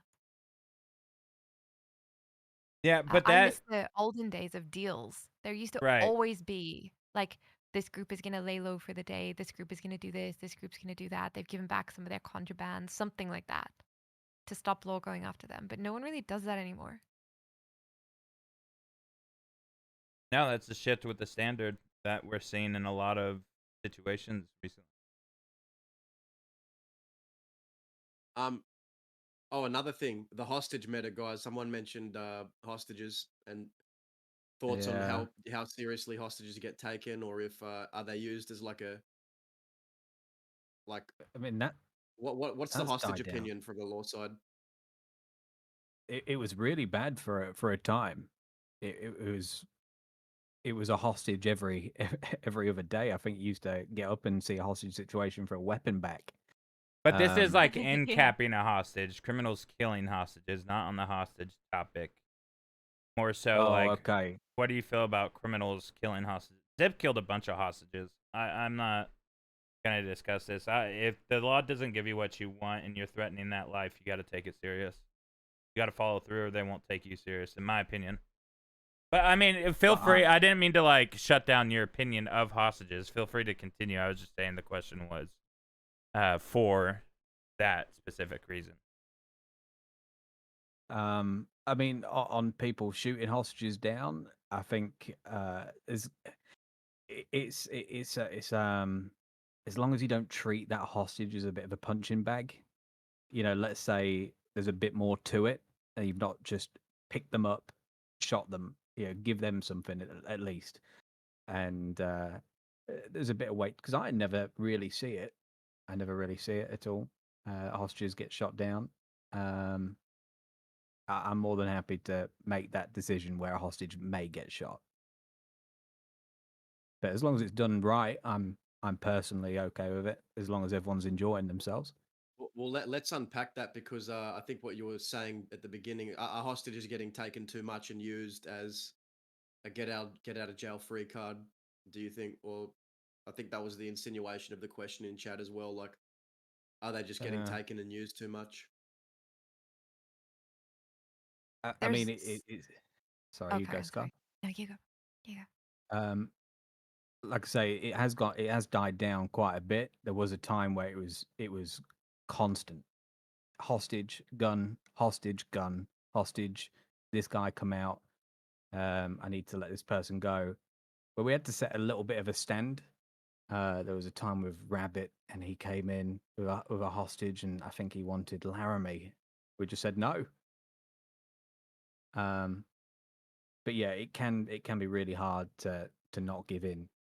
But then sometimes you've got to set the precedent and say no sometimes. But again, you lead down to that bit where it's so much easier to take the safe option because of possible repercussions that could come from that, which make it hard. There's so many other ways other than getting a hostage. Zip, and I know the nasty little bastards are following this as well. Do the trading, like Scarlet said. Bring trading back. Bring in some gold in exchange for a weapon. Don't just resort into the easy grab somebody. You can even bring other people involved in it. And like I will not confirm or deny if I wanted something back, so I went out and stole from a bunch of deputies to get the items to trade back. But there's a lot of ways to kind of go around just the hostage meta and make deals. If you guys have 3 or 4 law guns that are just sitting on horse as a backup, trade those in. Trade in your guns for, whatever you want back, or, time off. If we have like a loose stack of 10 bonds that we're not doing anything with, exchange the 10 bonds for some time off your sentence. Yeah, that's always good. I also go ahead, Scarlet. It's your turn. You go. Last thing I'll say is I saw someone say in chat, all too often the hostage isn't even getting a chance to participate, just being used and disregarded. Thank you so much for the resub. I think a way to like improve that is Lunar. If I need to take get a to hostage, those. I'll usually get I'm the muted in hostage to Discord, by talk the to way. law to give them something to do. At least it's better than nothing. Like tell them how well we've been treating you. Tell them about your family you want to get back to alive. Tell them my demands. Like bring the hostage in on the negotiation. Get them to talk to law for you, and that gives them like a role to have in the scene. So there's stuff like that. But yeah, anyway, that's my piece. Agreed. Yeah, I find getting used as a random hostage and then shot down, it's not my favorite, because that's me out for the rest of the day. That's injury RP, and it can kind of ruin any relationship you're gonna have with that gang, because you're like, you took me as a random hostage and shot me in the back. Yeah, you got to do it where it's good role play. I don't mind people taking it seriously and shooting the hostage, but you could maybe say you could let the hostage go and fire 1 bullet at them or 2 bullets at them, and then carry on fighting the deputies and let the hostage escape. They can roleplay injured if they want to, or they can be okay if they want to. You don't actually have to gun them down. to show that you would. Yep. Yeah, agreed. I think I've only ever gunned down a hostage once, and I was in the middle of Armadillo trying to stage a breakout for people in the middle of town, and I had 20 deputies around me, and I got shotgunned from 20 different directions and made into mincemeat. It was glorious. Yeah. But then I thought we were supposed to whiff still, even if they shoot a hostage. Yeah, I tend not to, So but I've only ever done it once. If you shoot And it a didn't end well. hostage, don't expect whiffing. well, That- that's what I Exactly. thought, but I got told off. I got in trouble for that. Yeah, that's So awkward. I feel like if you're willing to shoot the hostage, you're ready for some fights. When we killed, or not killed, but when Zip stabbed Patty in a bank negotiation, and then just moments before shot Badger in the middle of Blackwater when he was on his like full rampage, it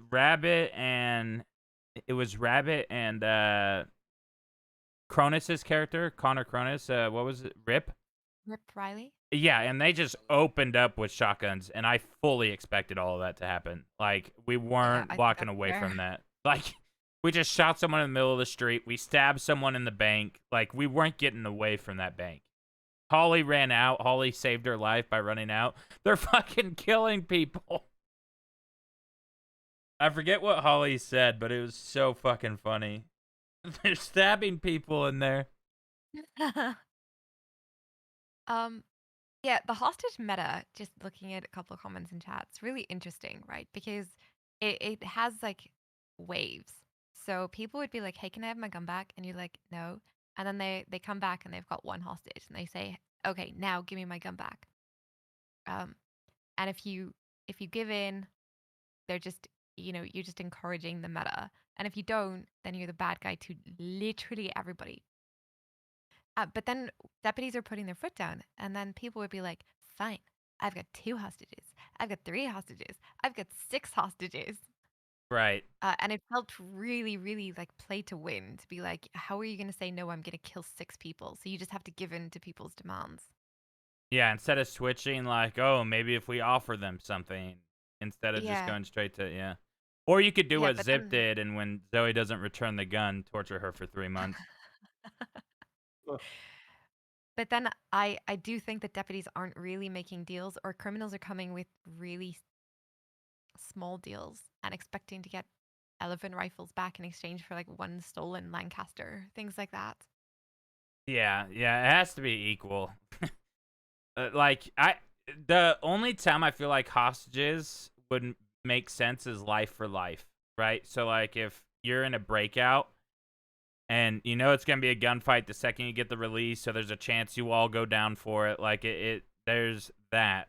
But then if you're trying to get back like your entire gang's weaponry or something like that, and you bring them 2 pairs of handcuffs and 10 bonds, like, you better be like matching the thing.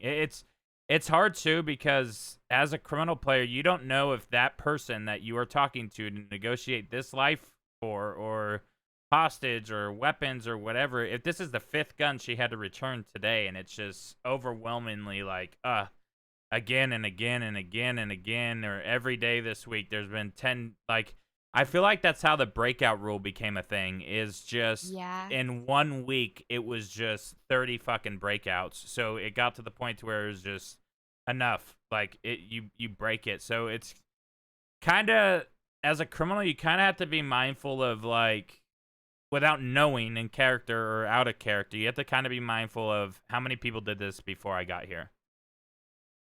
Yeah, but that's the same as the weapon stuff. It's exactly the same concept where, like, pick your battles. If a gang takes hostages to get a gun once in a month or something like that, not the end of the world. They can have their gun back. But the breakouts was like, my friend's in there and he's got 20 days left of his sentence. I'm going to break him out. Right.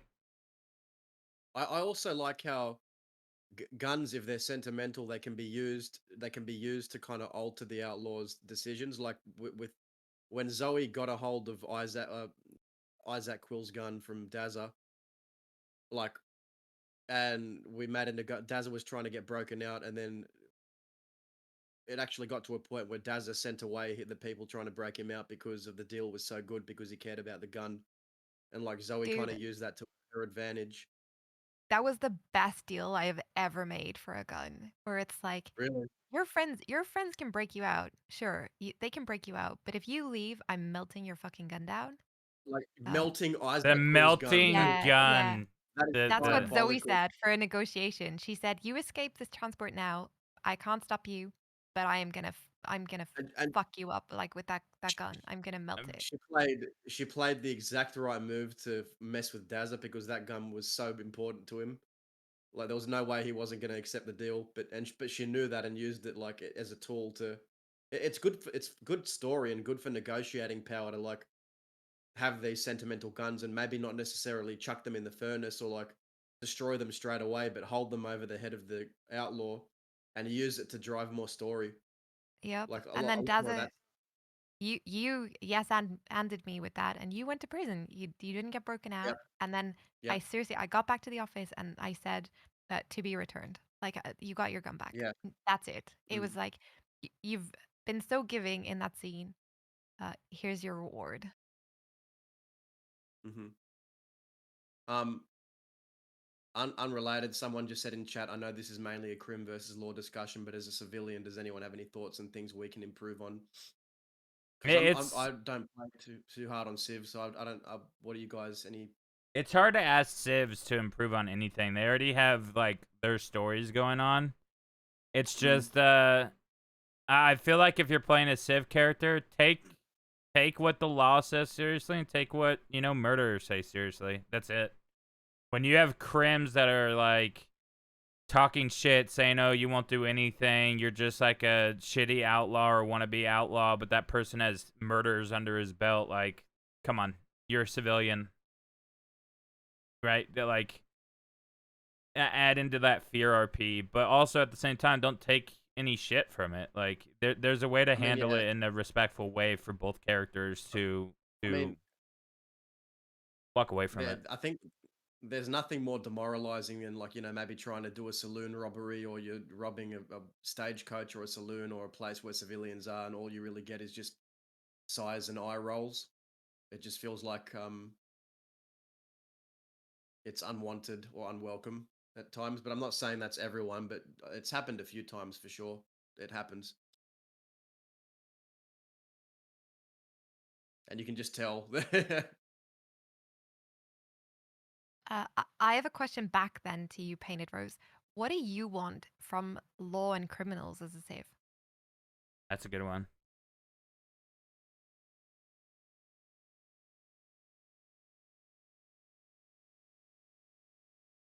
Because if I save, personally, I'm just waiting for somebody to like rob me, use me as a hostage. I'm waiting for a gang that I can go snitch on. Like stuff to generate conflict, even though I can't instigate it, if that makes any sense. But then some civs just don't want that at all. So it's really difficult.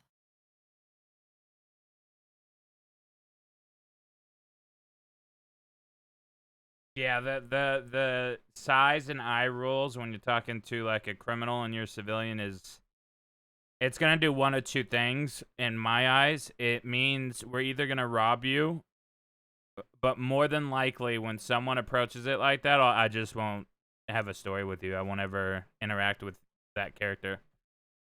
Someone mentioned I get sighs and eye rolls all the time and it makes me just not want to rob people. Yeah, essentially that's it. Yeah, just stop interacting with that person. If they don't want to RP with you and give, role play to you and your crim, then don't give RP to them and their civ. I mean, don't avoid RP. Don't like actively avoid it, because that is, also something bad that you could do. Just if you see that character, don't approach them. Okay, tell me how many times this has happened to you, because Tanixian just brought up something. My favorite is when people tell me they were just heading to bed, and then you see them I've like had an that. hour later. Yeah, that feels Yeah. really shit. That That's like so fucked. if you're, I mean, I get it. Sometimes you're really tired and you're just about to log and you get caught up in it. If you've got to be somewhere, I guess so. But I do think some people are just like, nah, I can't be fucked to get robbed. But that's See, another interesting thing. Does anyone actually enjoy being robbed, and what makes it pleasant? Real 'Cause I think quick, most people hate it. before asking that, I don't know if you're asking us because I don't really get robbed that often, but if you're asking chat Me why we neither. wait for them to respond, I recently have had the day that I was talking about where we got in 6 gunfights in 6 hours. The last 3 hours of us trying to go to bed, we just kept getting run up on by law that were hunting us. We weren't out committing crimes. We were just being hunted, trying to go to bed, right? And so when law came, we were like, we're just now, like, we're ready for fucking bed. We want to go to bed. And it was just, well, sleep in Siska. And it's like, it's not that simple. You're going to be in a scene for another 2 hours, a half hour in a gunfight. Like, it is shitty to want to go to bed, but also at the same time, we can't just automatically F8 quit, like, right when we get somewhere. Like, it's a rough spot. So if you're feeling that tired, find a way to break off and just try to, isolate yourself and don't ride with your gang. Because if law ride up on you, they're not going to give you the satisfaction. And if there's a civilian that says, I'm going to bed, and it's up to you if you want to respect it. If you don't want to respect it, then just rob them and say, okay, well, sleep without your gun. Like, it's up to you. Take it how you're taking it. But if I ran into someone that used that excuse and we didn't rob them because of it and we ran into them an hour later, that character would be tortured. But that's just me and my characters. I think the most important thing with civs is just to not make them feel like a punching bag. Don't use them Right. as a tool. Think of them more as just because you go up to them, they can't fight back if you're going to go and rob them. Get to know them more. There's so much that can happen. That person that we saw yesterday, Scar, going up to a PT. I have no clue who that is, but just spending time with them, get to know the characters, figure out who they are. But yeah, they make the world feel real, and it takes you out of cops versus robbers. It's a nice little break, and if you're a lawman, take that time off duty to spend time with these people because it really amplifies your story and theirs. And the sleep one, the going to bed has really woken chat up. Everyone is on the. It's a hard spot, man. It is hard. It's hard to decipher. Like, do I just let them go to bed? But then also they could just be saying that to get out of it. One thing I do to try and make civs more kind of involved in the story is this is something I learned from Scarlet, my very first Crim, when Toby and Ali were riding together. I learned this trick from Scarlet, but take a gun, get the telegram if it's a sentimental gun, and then try and sell it back to the person you robbed, and that facilitates more roleplay.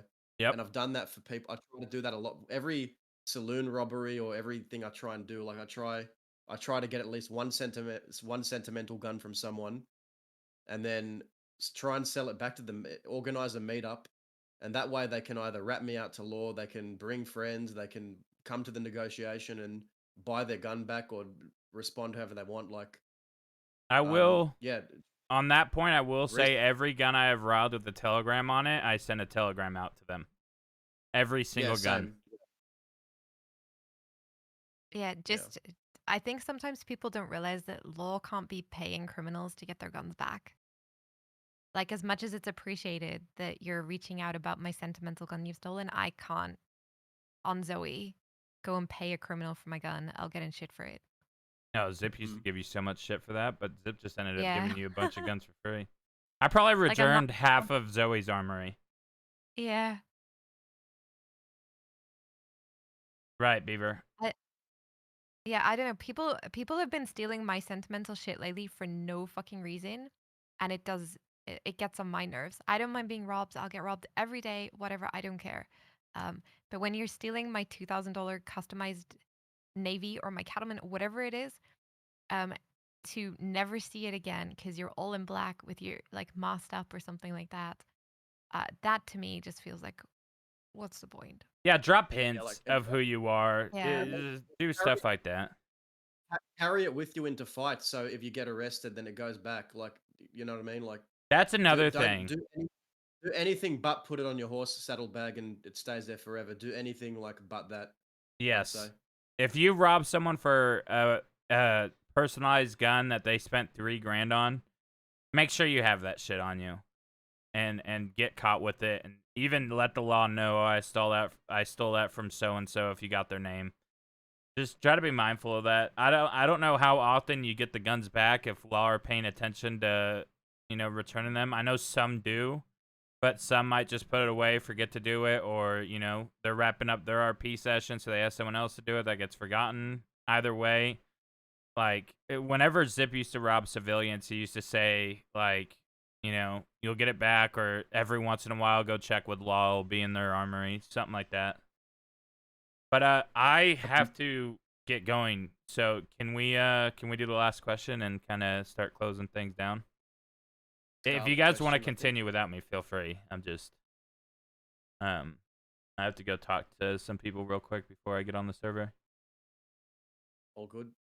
Scarlet, I think the last one's you.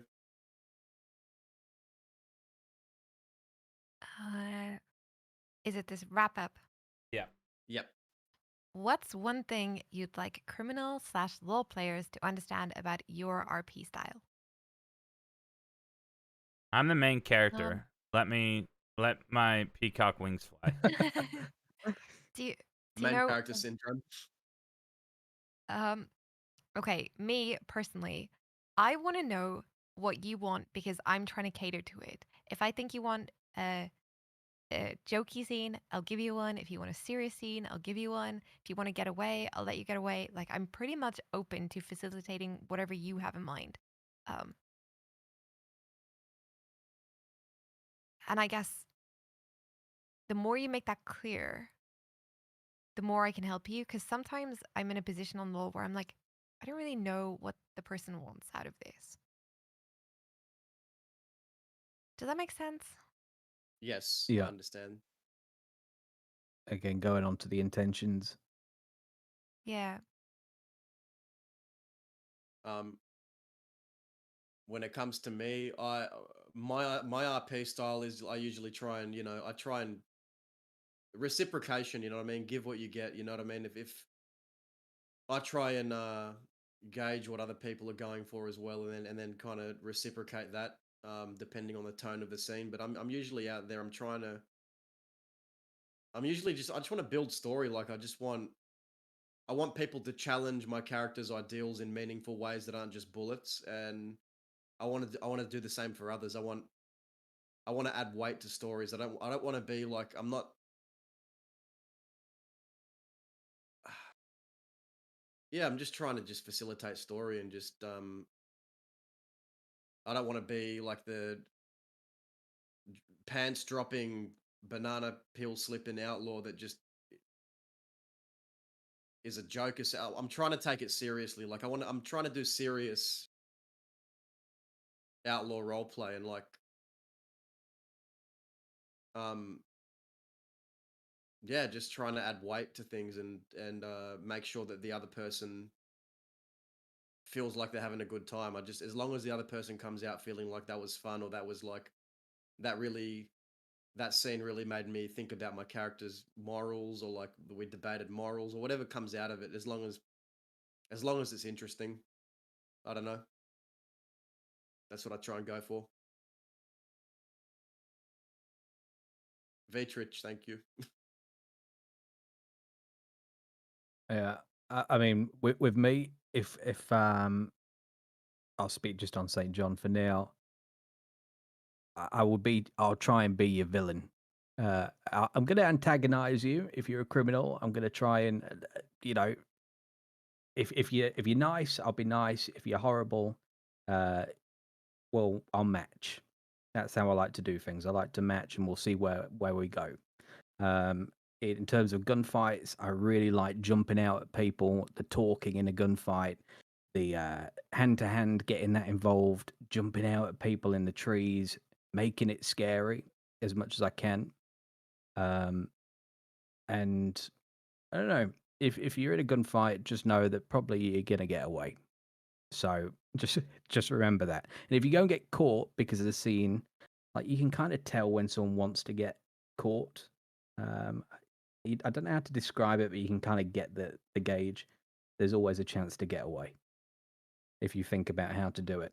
I'll go along with what you do. Yeah.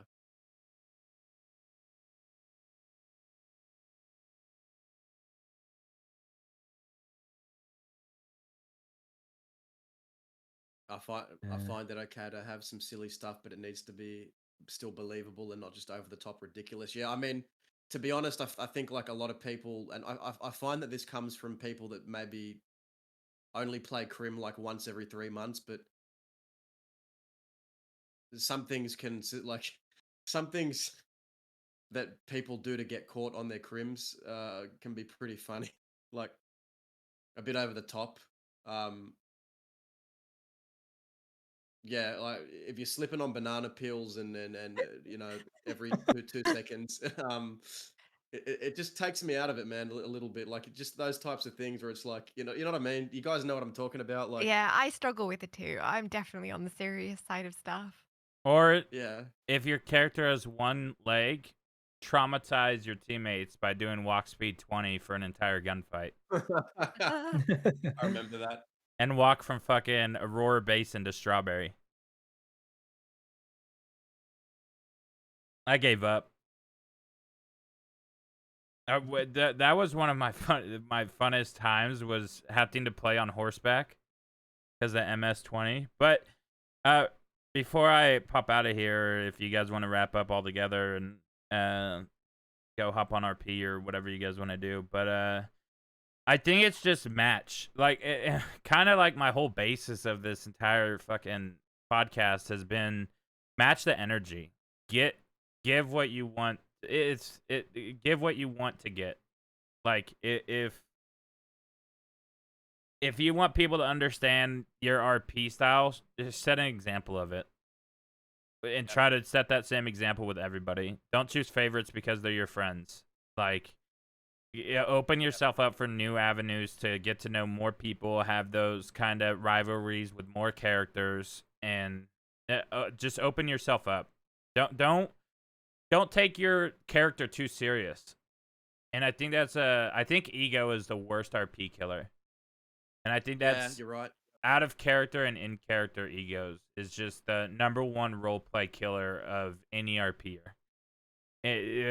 Wipe the ego off the table. Just enjoy playing. I promise you, you could take 1,000 losses and people will still respect your character if you respect theirs. Yep.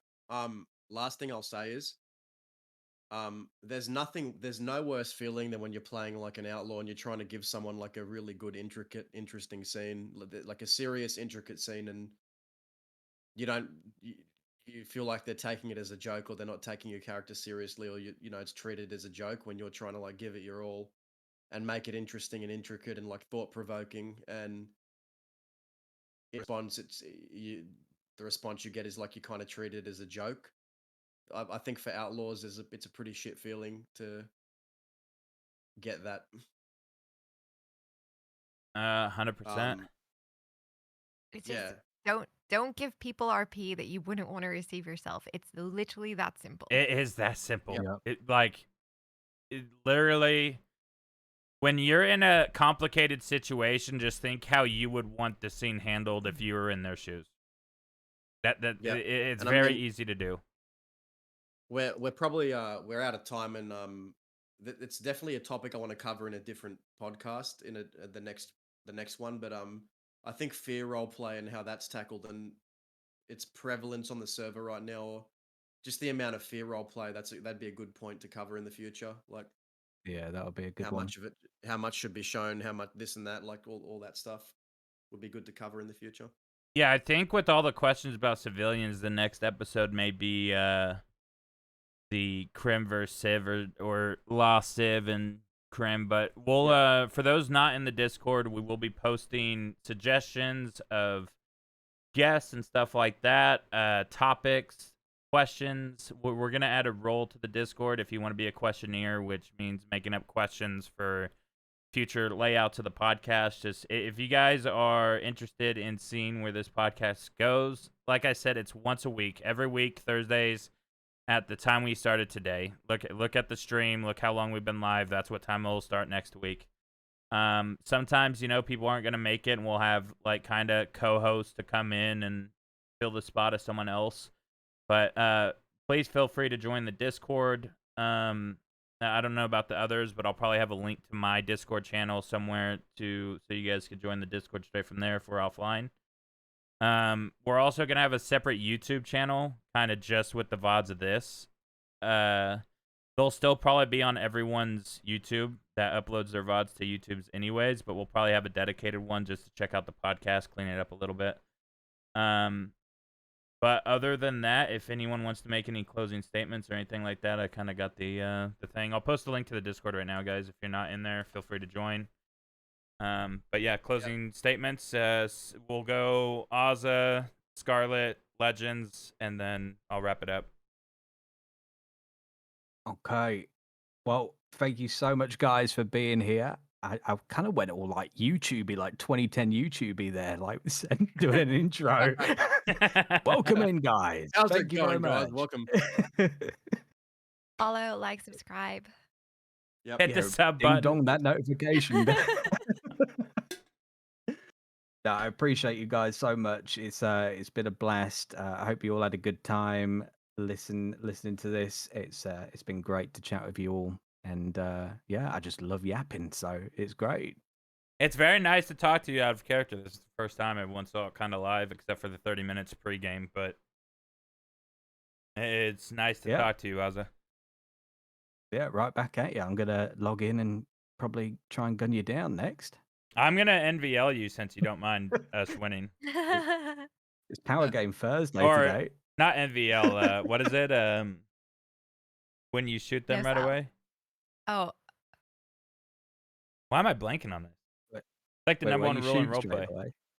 Yeah. RDM. RDM, yeah. I'll RDM you next time I see you. And no I'll sell give you, you of that. course.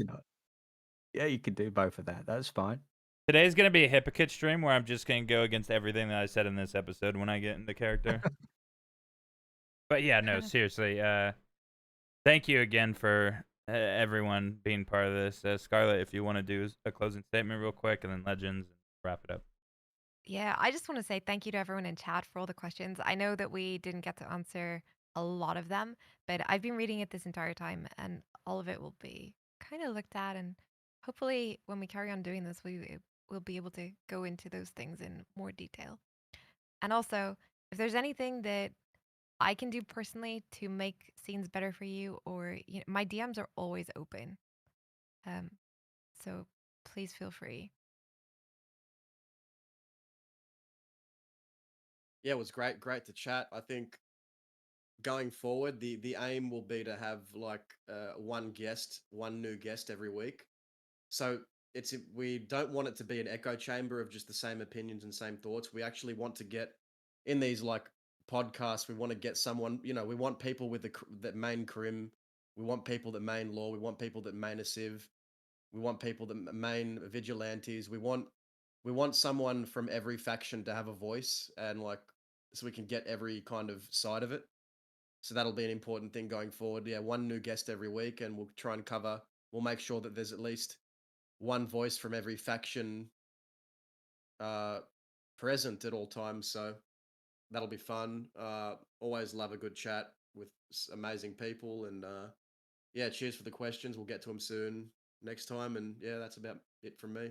Yeah, we'll get together sometime this week and go over some of the things that we missed in chat, some of the questions, and they'll more than likely be added to the next one, because there was a lot of questions that I wanted to ask, but we were already stretched on time. So sorry, go ahead. Not only that, but after this, I'll end the stream together. So if you guys want to say goodbye to your specific community or hop into RP, you'll be able to do that. So I'll let you know before I do that. But go ahead, Legends. We'll probably do like a one down the line where we just purely answer chat questions as well. I reckon that'll be a fun time. Yeah, us versus chat would be a good. Yeah, that'd be cool. There's a call-in feature for viewers to call in. So as long as we trust that viewer, right, we can do that. Like people that we see in the community a lot. as long as they don't call up and then live with 100+ people say, I hate your character and I want you to die in perma and then hang up. As long as they don't do that, I'll be fine. Right. Or break TOS. That would be the worst. Yeah. But yeah, guys, I'm gonna go ahead and end this stream together. So if you guys are going live on Wild or whatever you guys are gonna do from here, thank you so much. I'm very happy that we came up with this idea together, and I cannot awesome, wait yeah. for the future episodes. I think it'll just get better and better. This was Thank great you. fun, You're guys. amazing. Shut the fuck up. You're Right back at you. you're all amazing. Amazing peeps. All right. Chat, you fucking suck. All right. Love you, Love chat. you all. Much love. Bye, All guys. right, guys. Peace. Bye. Bye-bye.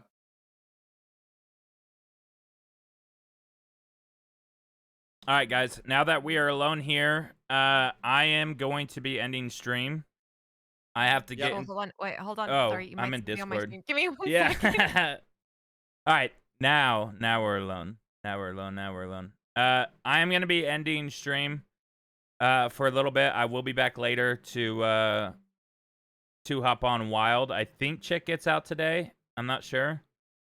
But if that's the case, then I'll see you guys soon. Love y'all. Thank you guys all for being here. Shout out to Scarlet, obviously, Legends, or AzzaaG. Every week we'll be here. For those that want to watch Chick, I'll see you guys in like 45 minutes to an hour.